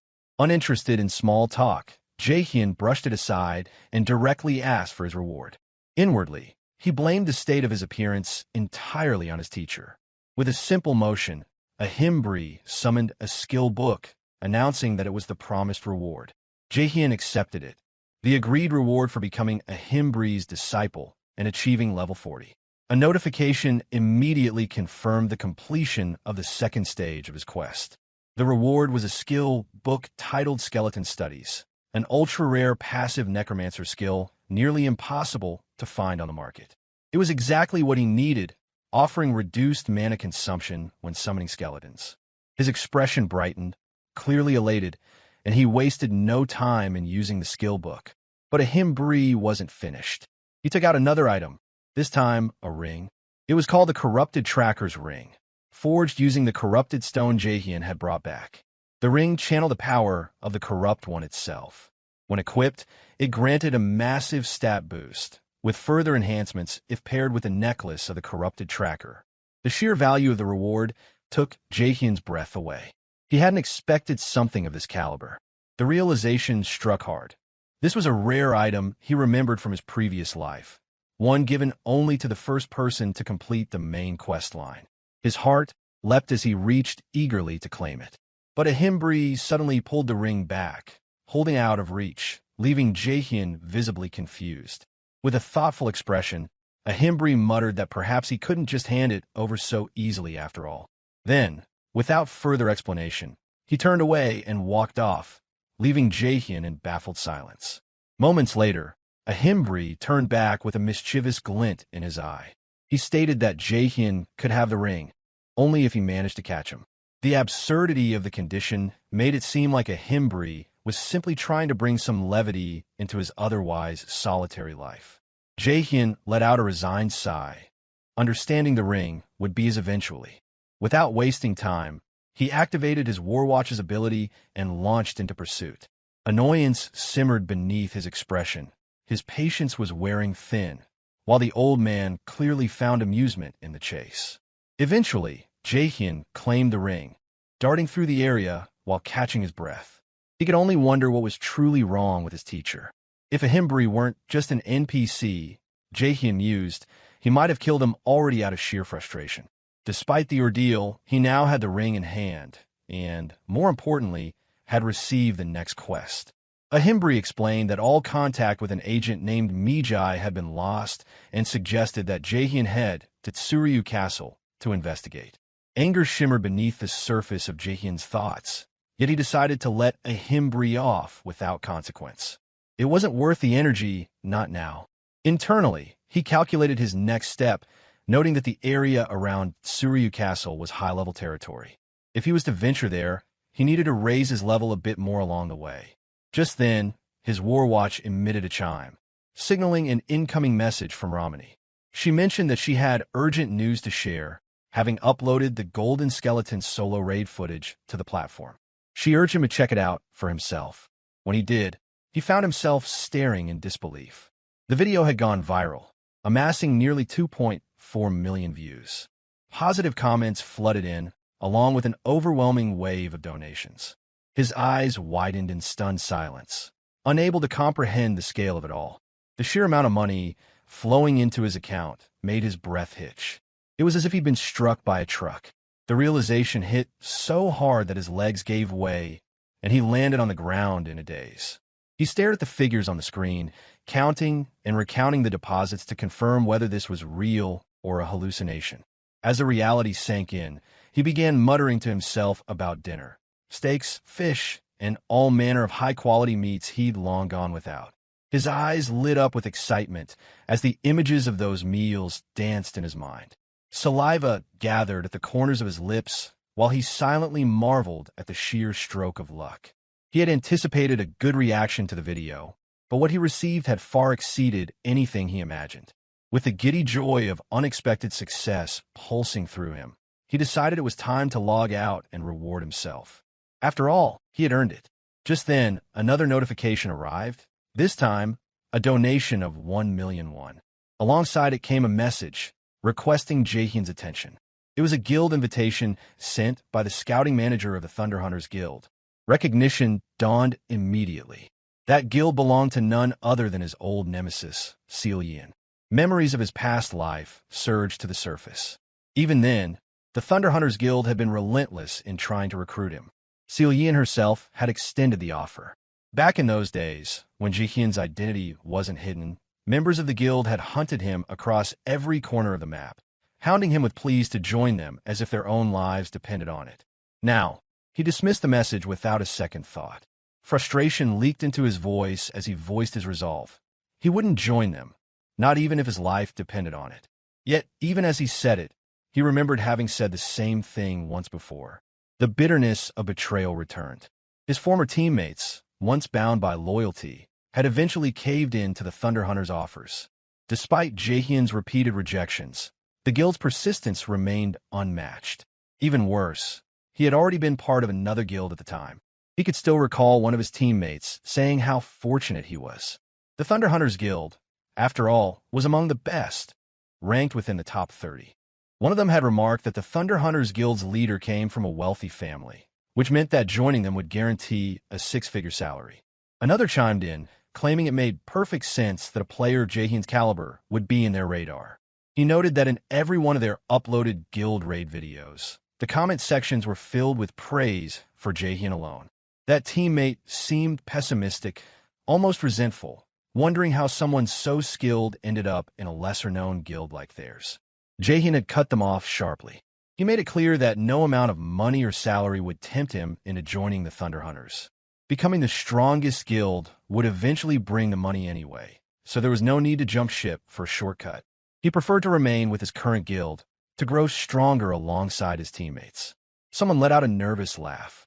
It suggested that perhaps the Thunder Hunters had already begun laying the groundwork. They were simply waiting for the perfect moment to make their move. In hindsight, that conversation echoed bitterly in Jaehyeon's mind. He had placed absolute trust in his team, giving his all without reservation, only to realize too late that they never held the same loyalty. Regret settled deep in his chest as he acknowledged the truth. It made sense why they were swayed so easily. While he had outperformed them, the gap in skill had only grown wider, leaving them to fall behind and reach for an easier path. Shaking the thoughts from his mind, Jaehyeon slapped both cheeks to collect himself. Now wasn't the time to lose his head over money. He rose to his feet with renewed purpose, telling himself there was still so much to do and it was far too early to feel content. The best way to use this windfall was to invest the money he earned in becoming stronger. With that thought, he summoned his skeleton squad. Blue flames twisted into form as the undead warriors emerged one by one. The original skeleton's eyes burned with unwavering resolve, while the others stood tall and intimidating. Without delay, they all struck a battle-ready pose, clearly prepared to face the golden skeleton again. But Jaehyeon immediately shut down their enthusiasm, grumbling that the golden skeleton had already been taken care of. A slew of annoyed curses followed as he waved them off. He then laid out new instructions. From this point forward, it would be hardcore training. Optimal movement patterns would be drilled, and they wouldn't be allowed to repeat the same mistakes as before. With a slightly irritable expression, He asked if they could handle it. The memory of his former teammates surfaced. He had said the same thing once. Back then, one had begged for rest, claiming everyone was exhausted. Another had whined about the intensity of training, insisting they couldn't keep up with someone like Jaehyeon. In contrast, the skeletons now stood in silence, raising their hands in agreement. No complaints, no hesitation. They would follow any plan Jaehyeon had. A faint smile pulled at his lips as he reflected on that stark difference. This was the new reality, and unlike before, this team wouldn't betray him. With a rare skill he'd just acquired from a Himbri, Jaehyeon wasted no time. He ordered the skeletons to begin the hunt at once. He had started this journey with a single, clumsy skeleton, barely able to stand straight. Now, every step he took was flanked by 3 hardened skeleton warriors and a skeleton mage, each following closely behind as he marched toward his goal of becoming the strongest bloom amidst the battlefield. Abruptly, Jaehyeon stopped in his tracks and turned to face them. He announced that their next destination was Suryu Castle, and casually added that they should squeeze in some training along the way. The skeletons, as if understanding his point, simultaneously nodded in agreement. But in truth, not one of them knew what kind of training he meant. Confusion flickered in their hollow eyes. Jaehyeon then pulled a club from his inventory, holding it up as he explained the simplicity of their training plan. No drills, no combat, just a long run to their next destination. And if any of them lagged behind, they'd be reminded of their mistake with the business end of that club. Without delay, he took off after them, chasing the confused undead with manic determination. Threatened by blunt force discipline, the skeletons sprinted in panic, a tragic consequence of their low intelligence stats. Together, they charged toward Suryu Castle, as if fleeing a deranged coach. Meanwhile, elsewhere in the game world, Jaehyeon sat in still silence, lost in thought. A fellow guild member approached her and asked what was on her mind. She didn't reply. She had just finished a brutal hunt, leaving behind a mountain of dragon corpses, and now sat atop them, unmoved and brooding. The guild member, Hachi, reminded her that the meeting was about to begin. Descending from her throne of carnage, Jaehyeon finally spoke, asking for an update on the corrupted Count quest line.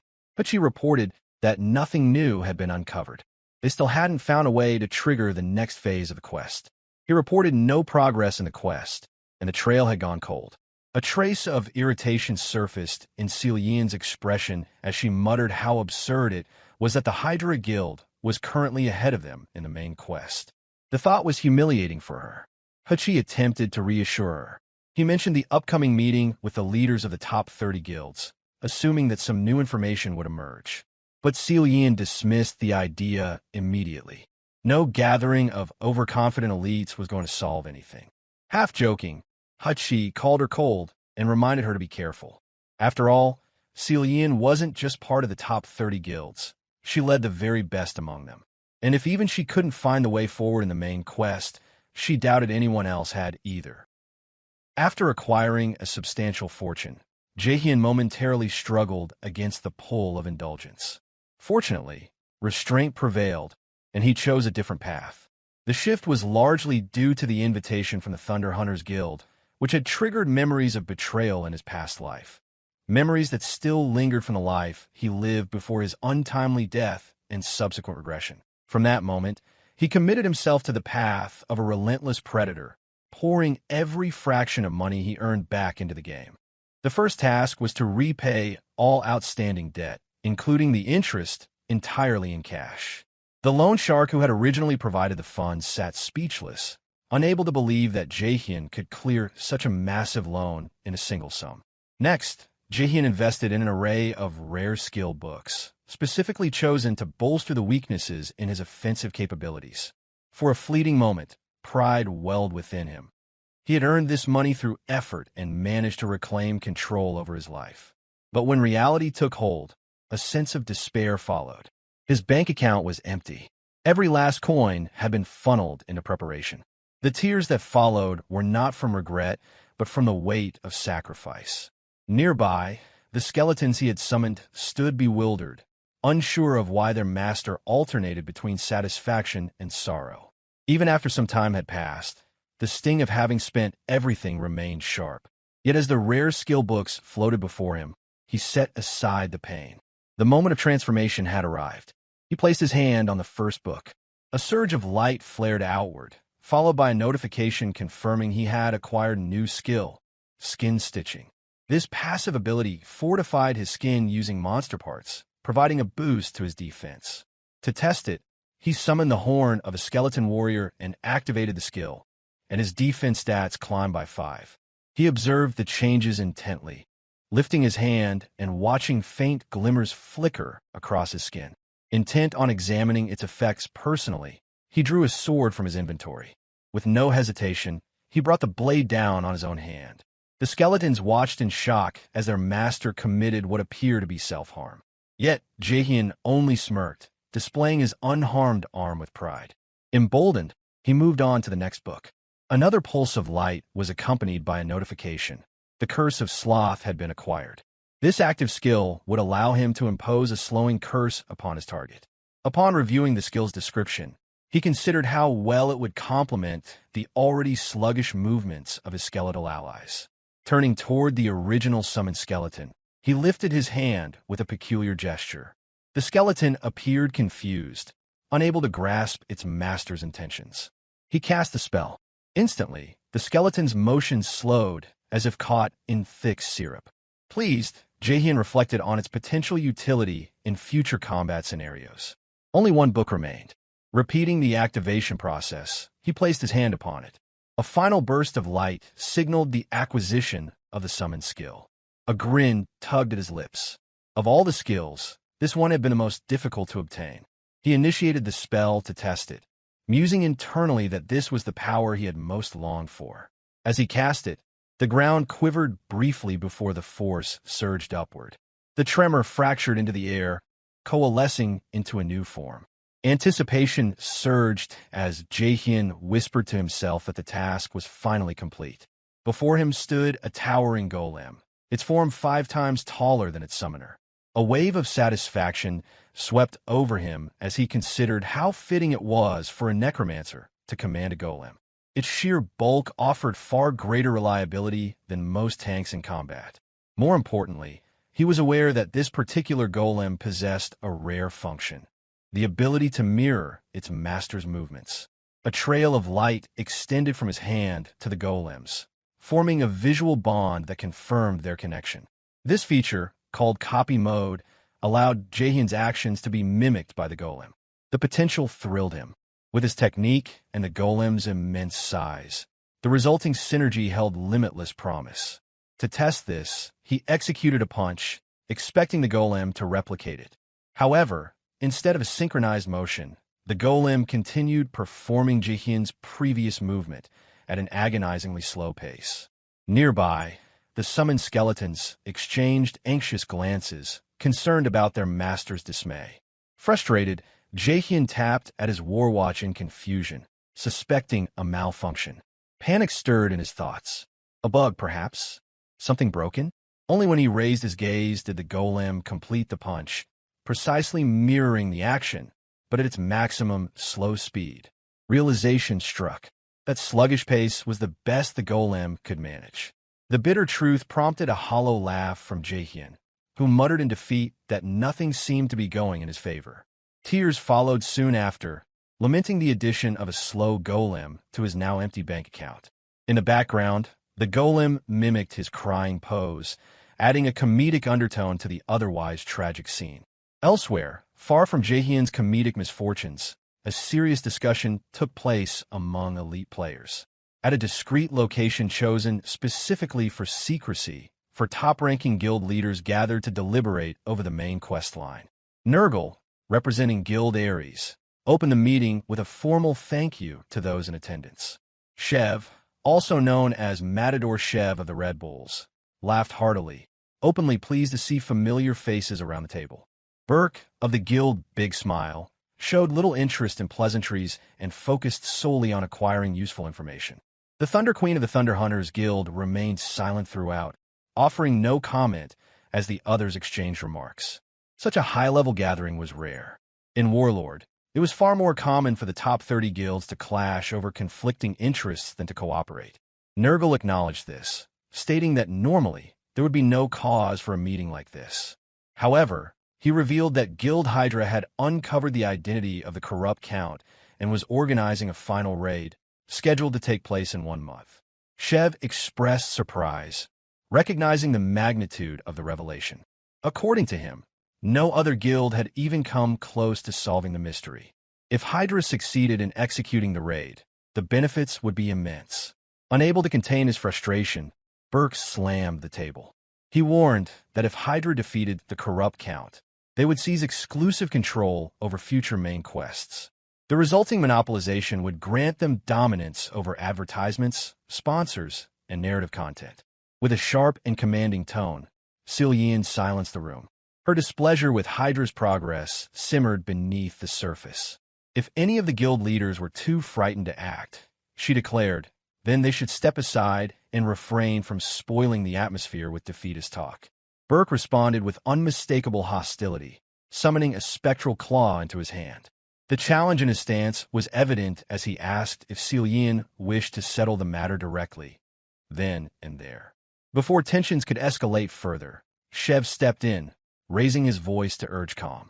The purpose of the meeting, he reminded them, was negotiation, not bloodshed. Nurgle nodded in agreement and elaborated further, noting that any infighting would only provide Hydra with greater freedom to act unopposed. Seizing the opportunity to redirect focus, Nurgle laid out a formal proposal for an anti-Hydra alliance. From this moment until the Corrupt Count chapter came to an end, the 4 guilds present would abide by a pact, no physical hostilities among them, and full cooperation in the sharing of information tied to the Corrupt Count. He then asked whether anyone objected. Although clearly disliking the notion of cliques or alliances, Shev conceded that it was necessary this time. Burke dismissed semantics altogether, stating bluntly that unless Hydra was stopped, every other guild would face complete collapse. Though inwardly seething at the compromise, Jaehyeon acknowledged the futility of resistance. With the Corrupt Count already lost, she knew she lacked the standing to argue. Without offering another word, she let the proposal pass, allowing the meeting to conclude in silent accord. Once the gathering had ended, she logged out of the game and immediately retreated to the shower. The hot water did little to ease the sting of what she perceived as humiliation. It felt degrading to be forced into collaboration with those she considered rivals or inferiors. The idea that her guild had failed to defeat even a Chapter 1 boss gnawed at her sense of pride. And yet, despite the sting, she knew the decision was necessary. The Corrupt Count had slipped away, and there would be no second opportunity. She had to act with strategy, not ego. Drying off and regaining composure, she returned to her role as a guild leader. Orders were swiftly dispatched. From this point forward, every member of her guild was to monitor Hydra's activities relentlessly. Even the smallest detail was to be reported. Her message to her operative was absolute. No matter the cost, no matter the difficulty, the Corrupt Count would belong to them. They would not be denied again. Meanwhile, in the world of the game, Jaehyeon arrived at the Raider Association's Suryu Castle branch. Upon speaking to the attending staff member, he was quickly met with a directive that left him stunned. Upon learning that Jaehyeon had been sent by a Himbri, the staff explained the situation. Agent Mijai had gone missing while investigating the corrupt stones. The last known location, the perilous Babura Forest. Jaehyeon immediately expressed disbelief, stating that the forest was filled with level 70 monsters. Entering such a zone at his current level would mean certain death. But the staff remained resolute. Precisely because Jaehyeon was a Himbri's disciple, he was the one being asked to go. Refusal, he warned, would result in his title, Corrupt Tracker, being revoked. Reluctantly, Jaehyeon accepted the conditions. He couldn't afford to lose the title. It was the key to advancing the main storyline. Sometime later, he sat alone in the plaza, lost in thought. Everything had happened so quickly. He had only just begun his journey, yet now found himself cornered into undertaking a lethal mission just to retain the title he had barely earned. Frustration bubbled over as he cursed the situation aloud. Eventually, he opened his quest window. The prompt awaited him was to locate the missing agent Mijai and assume responsibility for the investigation into the corrupt stones. The path forward, dangerous as it was, had already begun. The reward wasn't particularly valuable, yet Jaehyeon had no choice. Losing his corrupt tracker title would mean being removed from the main questline entirely. Frustration took hold as he muttered complaints about the escalating difficulty of the quests. It became clear to him that his strategy of accepting quests well above his level had finally caught up to him. By all reasonable standards, those previous tasks should have been impossible to complete. Somehow, he had managed to survive and advance, but now the consequences had arrived. Following his meeting at Suryu Castle, he had been assigned a quest tailored for players at level 60 and above. Doubt clouded his thoughts. He couldn't afford to abandon the main storyline, not after making it this far, yet entering Baburu Forest remained an impossible option. As he sat immersed in uncertainty, a conversation between a male and female player nearby drifted to his ears. The man remarked on the possibility that Hydra Guild might soon complete the main quest line. If that happened, they would gain a significant advantage over all other guilds. The man then posed a rhetorical question about the fate of the other active main quests should the corrupt count be defeated. That passing remark struck Jaehyeon with unexpected force. A realization surged through him, an idea that instantly shifted his outlook. A smile curled across his face, the beginnings of a plan taking shape. If his assumption was correct, he might not have to step foot into Baburu Forest at all. Elsewhere, a noble estate enveloped in dark mist remained undisturbed. A scout posted outside the estate sighed to himself, noting once again that nothing unusual had occurred. The black-haired man grumbled aloud, expressing disdain for the monotonous assignment. Hours spent watching an inactive castle had begun to chip away at his sanity. Beside him stood Nadal, Hydra Guild's 8th-in-command. The brown-haired operative shared the watch duty, and the scout took the opportunity to wonder aloud what reward would follow the defeat of the corrupt count. He speculated whether such a victory might finally propel Hydra into the ranks of the most elite guilds. Nadal dismissed the speculation, reminding his guild mate not to jump ahead. Their mission was far from complete. They were to remain hidden, surveilling the corrupt count's castle in secret. He emphasized the importance of discipline. Any lapse that resulted in information being leaked could prove disastrous. Professionals, he said, knew how to remain calm, no matter the stakes. Their vigilance was soon tested. A sudden voice called out to Nadal by name. A player strode nearby, clearly not part of Hydra, and yet had somehow located them. The newcomer was Kim's, a third-ranked member of the Red Bulls Guild. He greeted Nadal casually, seemingly unaware of the sensitivity of the situation. Caught off guard, Nadal hesitated before questioning what a Red Bulls member was doing in this area. Kim's appeared momentarily puzzled, then offered an explanation. The mountain was home to a powerful boss monster, and he had come to challenge it. Turning the question around, he asked whether Nadal was also pursuing the boss. Nadal shared a glance with his subordinate, revealing their true objective was not an option. In the end, he claimed they too were here for the boss monster. However, Kim's didn't leave quietly. Taking note of Nadal's disheveled appearance, he joked about whether Nadal needed to relieve himself. Nadal's temper flared instantly, though Kim seemed oblivious to the insult he had delivered. As Kim's walked off, he casually told Nadal to go ahead and take care of himself. Nadal lost all composure, shouting that it wasn't what it looked like. His subordinates struggled to keep him from charging after the departing player. Nadal remained furious as Kim's walked farther away, his frustration barely contained by the subordinate holding him back. Once at a safe distance, Kim's tapped his war watch to send a report. He reflected on the surprising accuracy of the anonymous tip they had received. It had been real. Meanwhile, at his own location, Shev lounged with Yell, casually musing about the improbability of the situation. An anonymous tip had turned out to be valid. Yell admitted she had initially thought the information regarding the corrupt count's whereabouts was a prank. They had only sent Kim's to investigate out of caution. Shortly after, she voiced a new concern: the motive behind such a significant piece of information being offered for free. Shev wasn't certain, but speculated it might have come from someone inside Hydra Guild who bore a grudge against their own. Continuing his communication, Kim's noted that the Red Bulls weren't in a position to be selective about such leads. Hydra Guild was on the verge of surpassing them entirely. He then suggested initiating a diversionary battle to buy time for the rest of their members to move into position. Shev rejected the idea, advising him to retreat for now.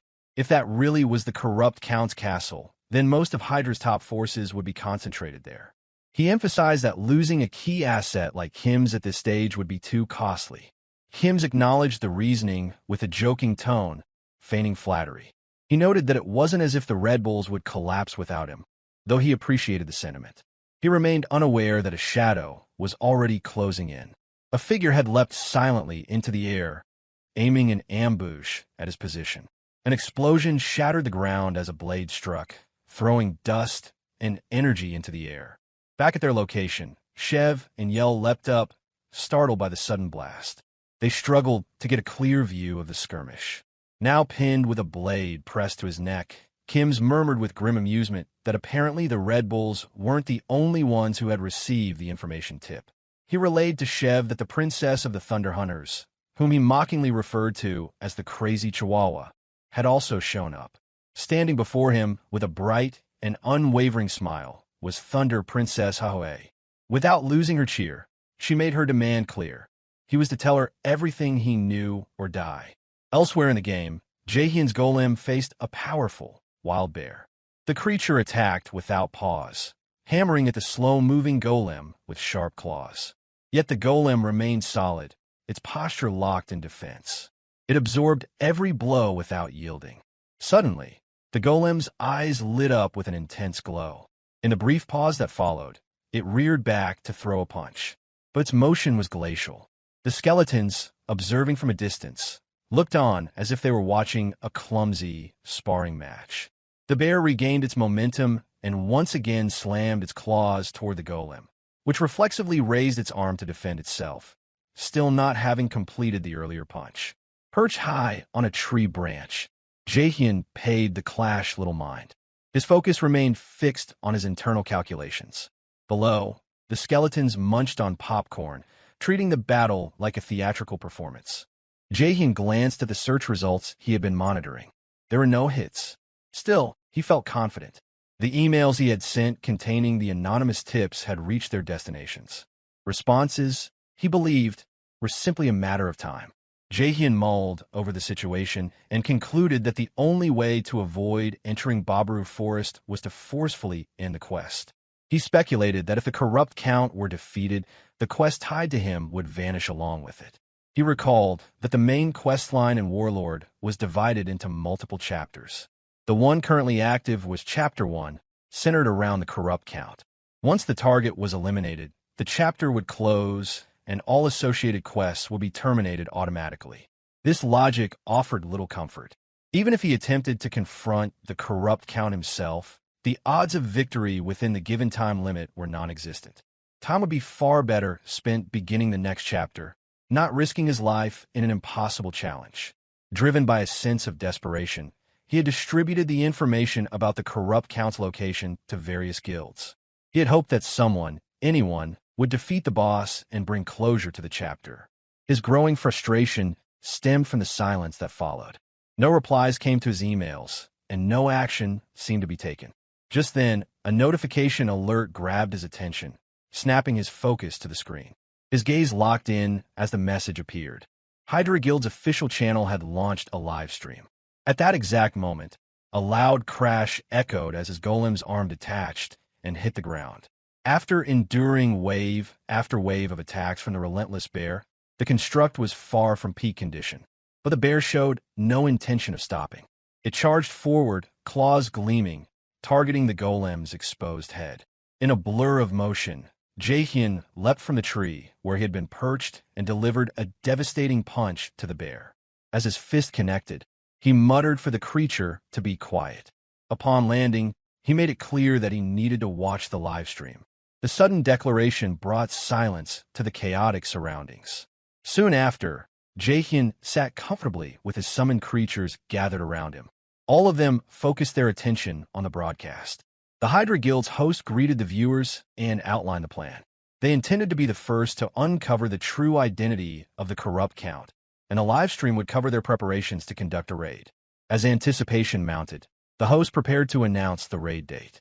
Jaehyeon could only hope that the planned timing fell within his own quest duration. That was all he wished for after risking exposure by leaking the privileged information from his previous life, just to avoid entering another danger.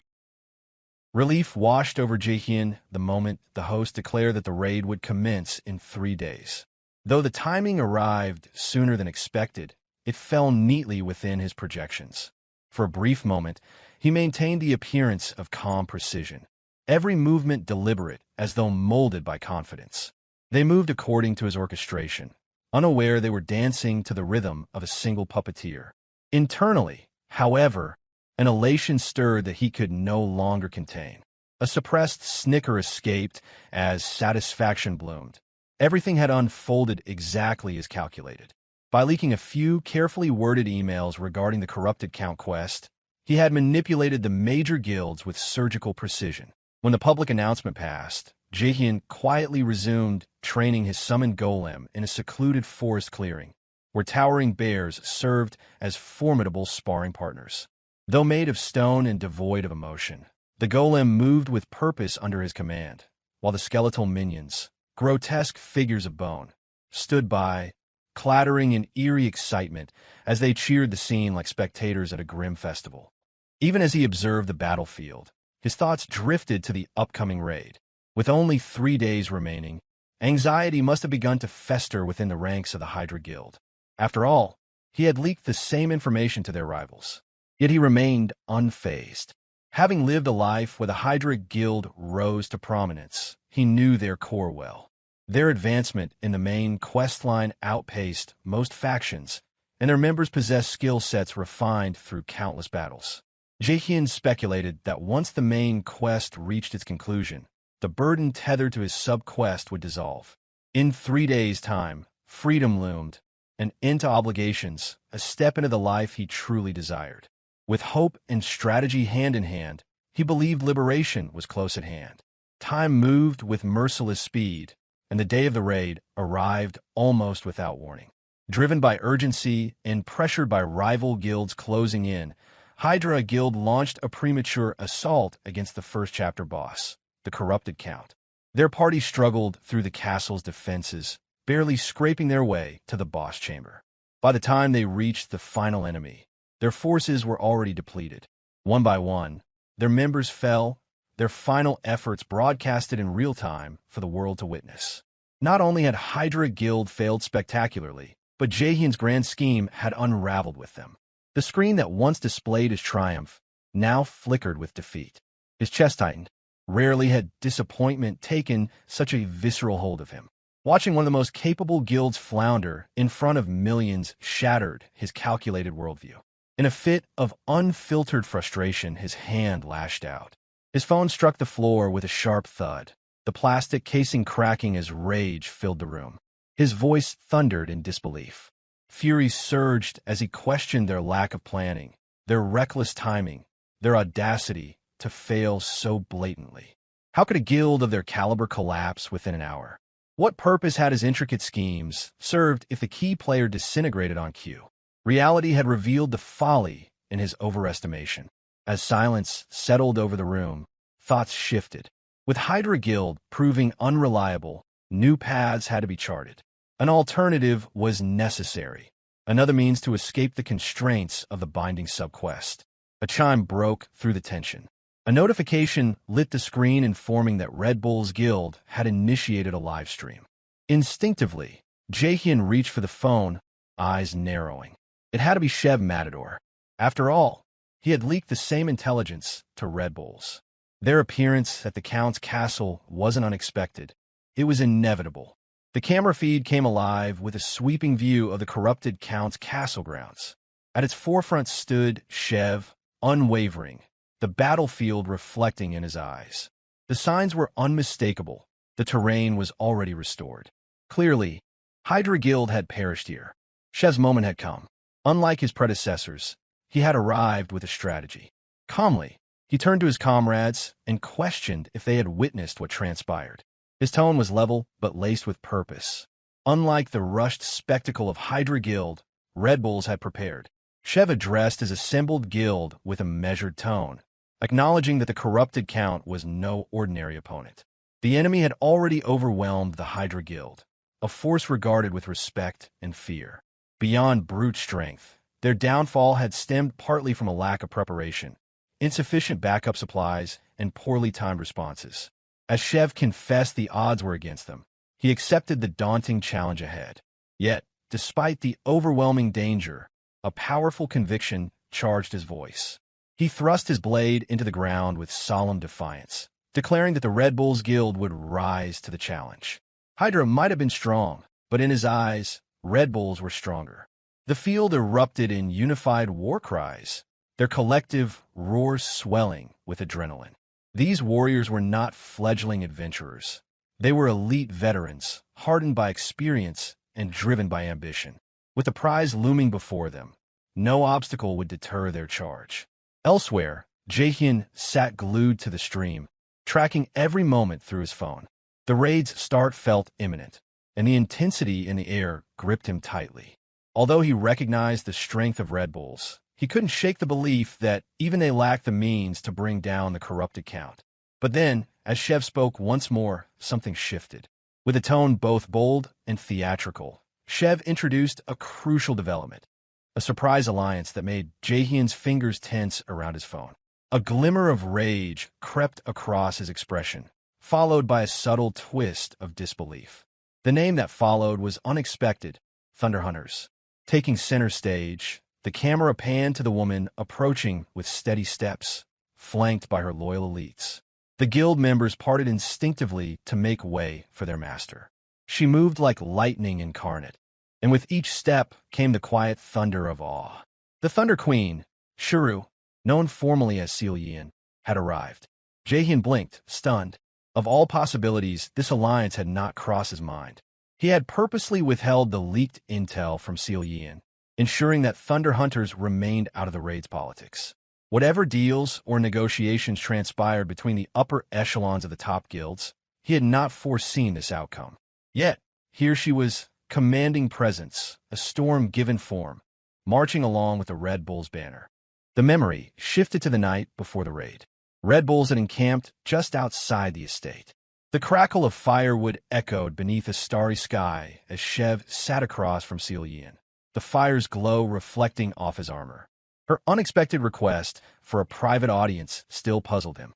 Two figures stood behind her, silent and dangerous, high-ranking members of Thunder Hunters known collectively as the Princesses. Their presence wasn't ceremonial, it was calculated. Despite the tension, Shev broke the silence with a half-joking accusation, wondering aloud if Jaehyeon had come to declare war. With calm detachment, Jaehyeon denied the claim. In her eyes, they were allies, nothing more, nothing less. Shev pressed further, mentioning the unfortunate incident involving one of his members. He gestured to Kim, who still bore bruises from a fierce encounter with one of the princesses. Without missing a beat, Jaehyeon dismissed the event as a cultural misunderstanding. A simple greeting, she claimed, the faintest of smirks forming on her lips. Behind her, the princess responsible sneered in open amusement. With the false pleasantries cast aside, Jaehyeon cut to the point. She confronted Shev directly, stating she knew he had received information on the corrupted Count. Shev attempted to deflect, pretending ignorance, but she had little patience for games. With sharp precision, she revealed her awareness that several top 30 guilds had acquired the same data. In her view, the moment a brute like Shev began tracking the corrupted Count's domain, the truth became self-evident. Cornered, Shev let out an uneasy laugh. Her deduction left no room for evasion. In the end, he admitted she was right, though he maintained he had no clue about the identity of the one who leaked the information. Jaehyeon's eyes narrowed. She wasn't finished and asked the final question, direct, unrelenting, if he truly believed Hydra Guild ever stood a chance against the corrupted Count. Shev confessed that he lacked an answer, but Jaehyeon had already drawn her own conclusion. In her eyes, Hydra Guild was bound to fail. Their decision to initiate the raid stemmed not from sound tactics, but from a desire for prestige, to claim the honor of being first.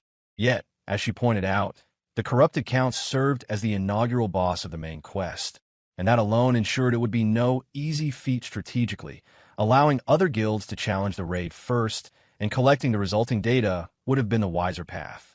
Of course, Shev wasn't naive. He understood that Jaehyeon hadn't come merely to gossip about Hydra Guild's shortcomings. His voice carried a note of skepticism as he pressed her to share her true motive. A faint smile curved her lips, eerie in its calmness, masking the storm simmering beneath. While her outward demeanor remained composed, internally she was seething. The Hydra Guild's head start had forced her into this alliance with a brute she didn't fully trust. Now, adding salt to the wound, he had secured the leaked intel before she did. The humiliation stung deeper than she cared to admit.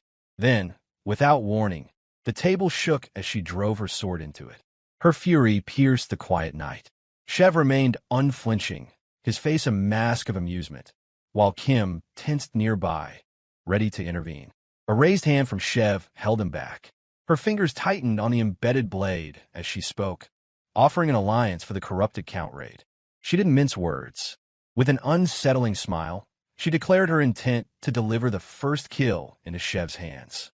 He recognized the situation for what it was. Whether a ploy or a genuine offer, Jaehyeon had positioned herself well. There was no real choice but to accept. The alliance was sealed in necessity, not in trust. When the raid commenced, the true measure of her strength became evident. On the battlefield, Jaehyeon proved that her reputation wasn't built on words alone. With each swing of her sword, she carved down monsters with terrifying precision. Her movements were fluid, calculated, and undeniably deadly. Her placement among the elite wasn't a gift, it was earned.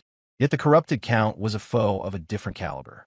As the boss of the main quest's first chapter, he towered in strength and intellect above the monsters that came before. This was no mindless brute. He was cunning, and his voice echoed through the fortress with malevolence. He mocked the intruders, promising utter annihilation. With a single roar, he commanded a tide of corrupted monsters to descend upon the raiding parties. The alliance of Red Bulls and Thunder Hunters soon found themselves overwhelmed. The relentless advance of the Count's forces began to strain their formation. Shev, fighting in the front line, felt the pressure mount. The defensive line began to collapse under the weight of the assault. As vanguard, the burden to act fell squarely on his shoulders. Failure was not an option, not again. Amid the chaos, Jaehyeon held her ground. Her sword rose and fell without pause, cutting down foes one after another. Yet the horde seemed endless. She pressed forward with unyielding will, but the tide refused to break. Recognizing the turning point, Shev surged to her side. A burst of radiant energy followed his leap as he landed before her. Summoning his strength, he called out her title, Thunder Queen, and pledged to carve a path forward. His blade shimmered with accumulated power, and with a thunderous strike, he split the enemy ranks. A wall of monsters fell away, cleaved aside by raw force. Without hesitation, Jaehyeon dashed through the opening. Her eyes burned with purpose, and the air shimmered with the brilliance of her charged sword. The corrupted Count bellowed in fury, his grotesque form writhing as he summoned his tendrils. They lashed out like serpents, slicing through the earth in pursuit of the approaching warrior. But she was already beyond their reach. Her movements danced on the edge of impossibility. Her feet barely touched the ground. Her blade gleamed as it cut through space. The tendrils struck nothing but stone and air, unable to halt her advance. A smile tugged at her lips as the pattern broke, revealing an opening toward the boss. She dashed forward, momentum building as she launched herself into the air. The corrupted Count stood directly ahead, the intended recipient of a devastating blow she had prepared with care. Her gaze shimmered with anticipation, fully believing this would bring it to an end. But the conviction fractured in the span of a heartbeat. Tendrils lashed forth with terrifying speed, slicing through the air before burrowing into her body. Her attack never landed. Instead, her torso was pierced cleanly as the tendrils erupted from her back. They hoisted her into the air, suspending her above the battlefield. Blood spilled in steady streams, splashing the ground below with every passing second. Shev's voice tore through the chaos as he shouted her name. He understood, then, that she had been the only one with the speed and strength necessary to truly challenge the corrupted Count. Suspended and bleeding, Her lips moved faintly. Words too quiet to hear passed from her mouth as blood stained her armor and trickled from the corners of her lips. Then, in a single instant, blades of light burst from her hands, strikes that cleaved the tendrils apart. Her body dropped free and immediately charged forth with seething fury. Despite the pain, she stood tall again. Her body trembled, not from fear, but from the rage ignited by the threat of failure. To falter now meant disgrace. Her eyes shone fiercely, a mixture of pride and desperation fueling her next movement. With a swing of her blade, a golden line of her sword descended with terrifying precision, slicing across the corrupted Count's head. The monstrous wail that followed shook the air as his grotesque form writhed in agony. His defenses crumbled beneath her relentless assault. That strike served as the turning point. The remaining forces of Red Bulls and Thunder Hunters closed in, now emboldened by the sight of their foe defeated. Behind her, Shev smirked to himself. The Thunder Queen, he mused, had revealed herself to be more formidable than anticipated. When the final blow fell, she stood alone before the Count's broken form. Her breath slowed as she lowered her weapon. The light of victory reflected coldly in her expression. No triumph, only stillness. Moments later, a notification echoed through every player's interface. The corrupted Count had been defeated by the combined forces of Red Bulls and Thunder Hunters. Not every onlooker shared in the elation. Elsewhere, Jaehyeon sat quietly, the defeat settling in with crushing finality. The raid had succeeded, but the glory had not gone where he intended. Jaehyeon, of all people, someone he had purposely excluded from the information, had stolen the victory. The resentment built inside him like a fire barely contained. Fingers twitching with quiet frustration, he eventually exhaled, dragging himself toward the capsule. As he prepared to log in, he whispered to himself that it no longer mattered. The result remained. The corrupted Count had fallen. That was what he needed, regardless of who earned the credit. Yet the bitterness endured. He muttered with steely resolve that she should savor her fleeting moment. In his mind, the corrupted Count would be her final trophy. His hand clenched tight, a silent vow forming beneath his breath. The rest of it, all of it, would be his. As Jaehyeon stood beneath the fading shadow of the raid boss, basking in the acclaim of being the first to fell the corrupted Count, no trace of concern crossed her mind. The hatred that brewed in another corner of the world did not matter to her. For now, the crown was hers. But Jaehyeon had no intention of leaving the rest to her. And Jaehyeon's in-game persona was known as Hyrkan, a Warlord-class player whose journey had taken an unusual turn. After being struck by a truck in the real world, his consciousness inexplicably returned to a previous point in time, reborn into the early stages of the game he once dominated. In this altered timeline, his long-standing rival, Jaehyeon, had already secured the first chapter's main boss. Motivated by both vengeance and ambition, Jaehyeon returned to the field with renewed drive, focusing now on the second chapter's region. Armed with the vast knowledge he retained from his former life as a top-tier ranker, his singular goal was to rise once more to the pinnacle of the game and exact revenge on those who had betrayed him. Unfortunately, fortune did not favor him when he needed it most. The excitement and confidence that filled him only moments earlier vanished the instant he stepped into the zone far above his current level. Panic replaced resolve as he sprinted full speed away from a rampaging herd of wild boars. As he fled, frustration mounted. Every attempt to make progress seemed to end the same way. Despite all his experience and insight, moments like this always seemed to find him unwelcome, unprepared, and on the verge of disaster. Only a few hours prior, he had stood calmly before the boundary separating him from the next chapter of his journey. The massive and tall forest line was known as the Bulka's Mountain Entrance, a transitional zone between chapters. Jaehyeon stood before it, accompanied by his 4 skeletal summons, each lined up in obedient silence as he examined the space ahead. He noted that the area ahead was a blocked field, one that normally prevented players from entering unless specific conditions were met. With a knowing look, he tapped the solid magical barrier with his fingers, as if to demonstrate its resistance to his summoned undead. But his lips curled into a satisfied grin. Thanks to his regression, no player alive understood this world better than he did. The secrets hidden behind that barrier were his alone to exploit. He extended his hand. What had previously been a solid magical wall gave way, as if it were mist. His fingers slipped through effortlessly. Without hesitation, he stepped forward, crossing the invisible threshold. He mused aloud that Bulka's Mountains served as the central quest zone for Chapter 2 of the game's main storyline. Once the Chapter 1 quest involving the corrupted Count was cleared, the system automatically permitted access. And so, with the earlier quest line completed, he entered unhindered. The instant his foot touched the mountain soil, a series of system notifications echoed around him. The alerts announced that he had been awarded the title called the First Step into the Bulka's Mountains. As a reward, all of his stats increased by 2 points, and his class-related attributes received an additional bonus point. Behind him, the skeletons fell into line as he scanned the landscape. As he expected, no other player had discovered the trick yet.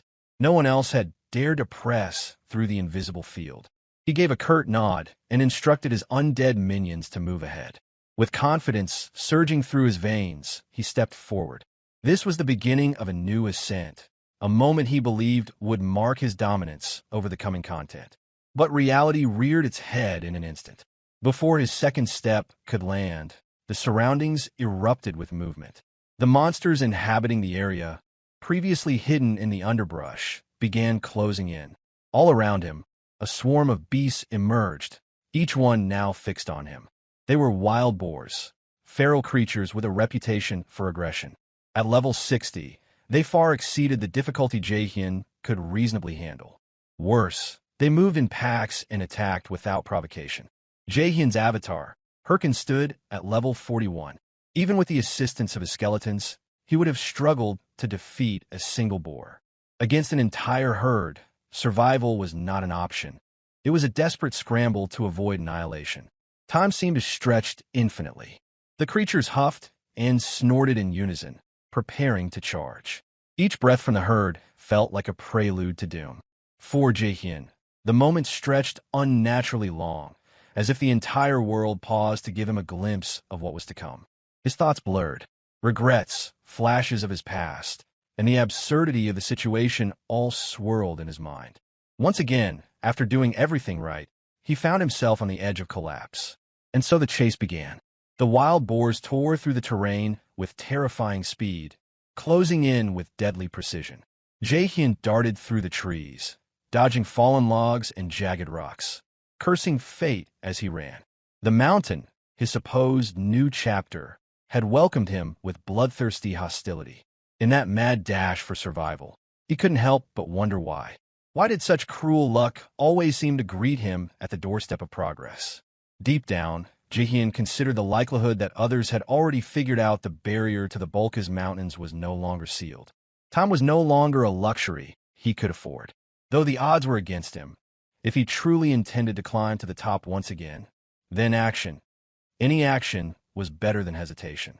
He needed to try something, no matter how reckless. In a sudden burst of movement, Jaehyeon activated the Helmon skill, triggering a change in his summoned skeletons. Their posture shifted as their consciousness faded. Now mindless, they charged straight toward the oncoming stampede of wild boars. The boars lifted their snouts with bloodlust, preparing to drive their tusks into the brittle frames of the undead. The moment the two forces collided, the result was exactly what Jaehyeon had anticipated. It was a massacre. The skeletons shattered on impact, unable to withstand the raw strength of such high-level monsters. Bones splintered and flew in every direction, reduced to fragments within seconds. The summoned minions hadn't even managed to delay the boars. Jaehyeon skidded to a halt just a few meters away as a series of system chimes rang in his ears. Notifications reported that all 4 skeletons had been destroyed after sustaining critical damage. Yet, rather than express dismay, he smiled. This was part of the plan. He mused to himself that one hit was all it took. All he needed was a single moment to bait the boars into a vulnerable position. During the exact moment they tore through the skeletons, Jaehyeon triggered his spell, Curse of Sloth. The effect took hold instantly. The charging monsters slowed dramatically, their momentum vanishing in an absolute still. Jaehyeon pushed himself to his feet, musing that they would be locked in place for at least 5 seconds, more than enough for what he had in mind. Drawing a blade from his inventory, he crouched briefly before launching forward. His blood burned with renewed purpose, vengeance in every motion. He promised to make them pay for destroying his skeletons. Determination etched itself across his face. But then it happened. One foot landed on something slick and unstable. Before he could process it, he slipped spectacularly. Face first, he crashed into the dirt, skidding to a humiliating stop directly in front of the paralyzed herd. As if the moment couldn't get worse, the banana peel responsible for his fall flipped through the air and landed squarely on the back of his head. A second of stunned silence followed. Then came the unmistakable sound, maniacal, screeching laughter echoing from above. High in the trees, a monster resembling a monkey perched confidently on a branch.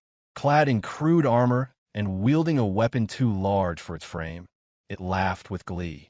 It was an armor monkey, a level 50 monster infamous for its tendency of pranking on both players and NPCs. Jaehyeon recognized it immediately. A boiling frustration took root in his mind. He had encountered these creatures before, and each time it had ended in chaos. Fury overtook reason as he scrambled upright, fists clenched, and began hurling curses at the laughing simian. In his anger, he lost all awareness of his surroundings and forgot entirely about the cursed effect. The 5 seconds had passed. As if sensing the opportunity, the boars shook off their sluggish state. The lead boar lunged forward, its tusks aiming for his head. There was no time to dodge. The scene slowed for him. Death, it seemed, was rushing in again. But just as the attack came within striking range, something else broke through the tension. A faint bluish glow streaked across the air. An arrow whistled through the air with terrifying velocity, striking the lunging boar in its side. The force behind it was so overwhelming that the monster didn't just fall, it was blown apart, disintegrated on impact. Jaehyeon's eyes widened in disbelief.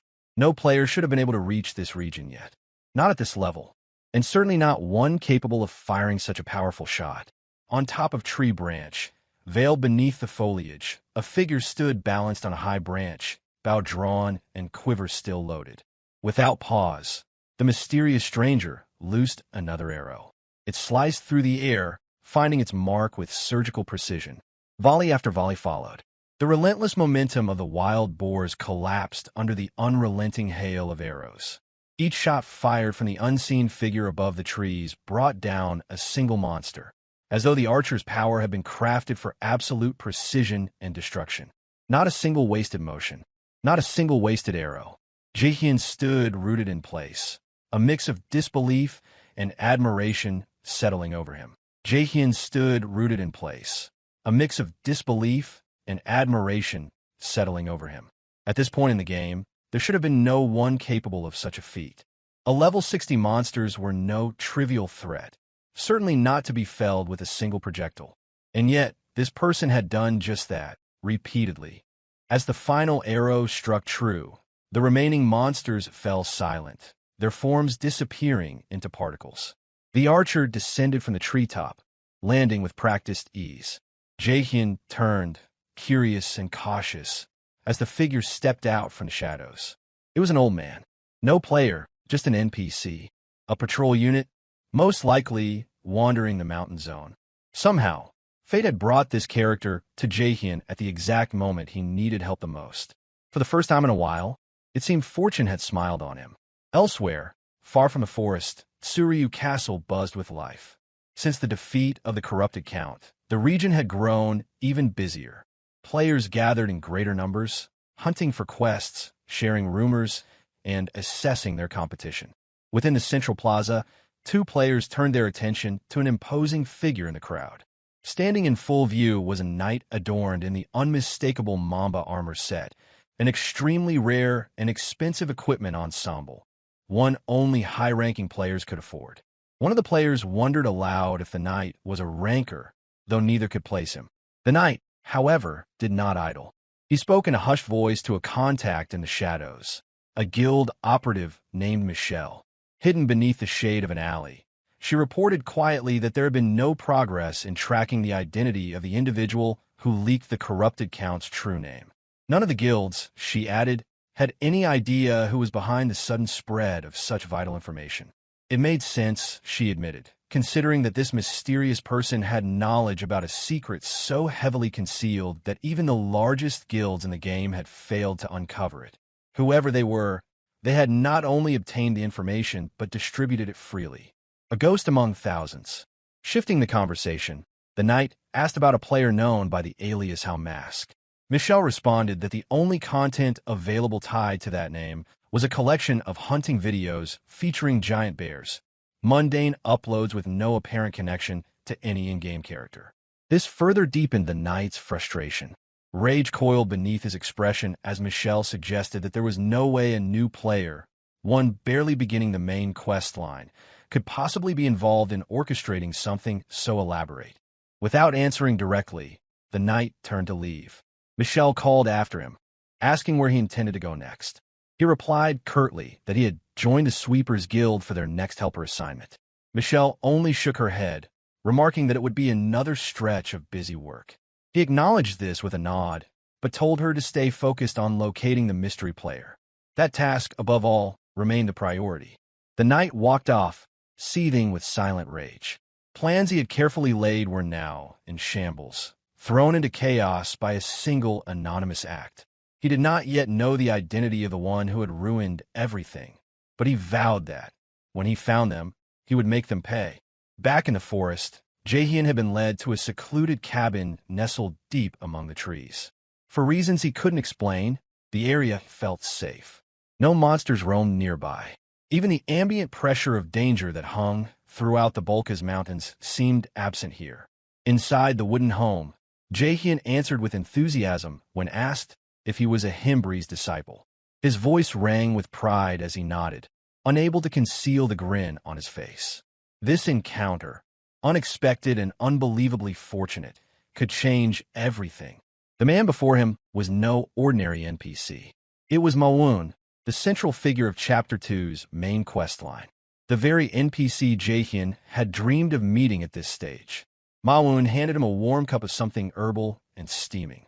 He mused aloud that it was lucky he had come across Jaehyeon when he did, while on patrol. If not, a Himbree's pupil would have surely perished there, surrounded by monsters too powerful to overcome. Within himself, Jaehyeon recalled Mawoon's reputation with clarity. In the game's lore, Mawoon had once held the prestigious position of swordsmanship instructor to the royal prince, a man of unparalleled martial skill. However, due to an unfortunate incident, he had been stripped of his title and banished from court. From there, he took on a new role as the captain of the rangers who patrolled and protected the untamed expanse of the Bolkas Mountains. Knowing that Mawoon was the pivotal NPC tied to Chapter 2's main quest line, Jaehyeon could hardly contain the thrill bubbling in his chest. Fate had led him to exactly where he needed to be. Suddenly, Mawoon turned serious and told him to return. The abrupt command took Jaehyeon by surprise, prompting him to ask why. The old ranger explained that he wasn't sure what had brought a lone traveler this deep in a monster-infested land, but warned him sternly, there was nothing here but danger. Monsters and nothing else. The warning came with a level of concern, and Mawoon advised Jaehyeon to go back before something irreversible happened. Jaehyeon fell silent, weighing his next words carefully. From his perspective, this moment was exactly the perfect hook for the main quest to begin. Then, with a faint smile touching the edge of his lips, he broke the silence. He revealed that the corrupted Count had been defeated. While Mawoon absorbed that information, Jaehyeon mused internally that the warning had little meaning. He already knew how to proceed into Chapter 2 and had no intention of turning back now. Following up, he mentioned that although the Count had fallen, corrupted monsters still roamed freely. He added that he had been tracing their presence and was led here. With a steady gaze, he asked if Mawoon knew anything that might help. At that, something shifted in Mawoon's expression. A trace of unease flickered through his features as if dredging up an unwelcome memory. After a pause, he admitted that someone did come to mind. Although no hard evidence existed yet, suspicion had already taken root in his thoughts. At that moment, the system recognized Jaehyeon's progress. The main quest of Chapter 2 officially began. Ma Wung tasked Jaehyeon with gathering evidence to confirm the suspicions. As the questline triggered, a series of cheerful notification chimes echoed around him. He had received 2 new titles, the first to come in contact with the Bulka's Ranger and Initiator. Together, the bonuses stacked impressively. Every one of Jaehyeon's stats increased by 14 points. Rare titles at this stage of the game were immensely valuable, and now he had not 1, but 2. Jaehyeon barely contained his excitement. Without hesitation, he responded with fiery enthusiasm, affirming that of course he would help. With eager eyes, he asked what needed to be done first. Ma Wung told him to calm down. Then, with a more measured tone, he gave the first assignment. Investigate the monsters roaming near the area and thin their numbers. The quest required Jaehyeon to defeat 50 monsters within the Bulka's mountain region. Though the reward offered seemed modest in relation to the effort required, he understood its purpose. This was an introductory quest, part of the main questline's foundation, essential for progressing into deeper content. A pale stretch of cloud moved slowly overhead as Jaehyeon stepped out from Ma Wung's cabin. The forest beyond awaited. He took a breath and stretched, muttering aloud how great this development was.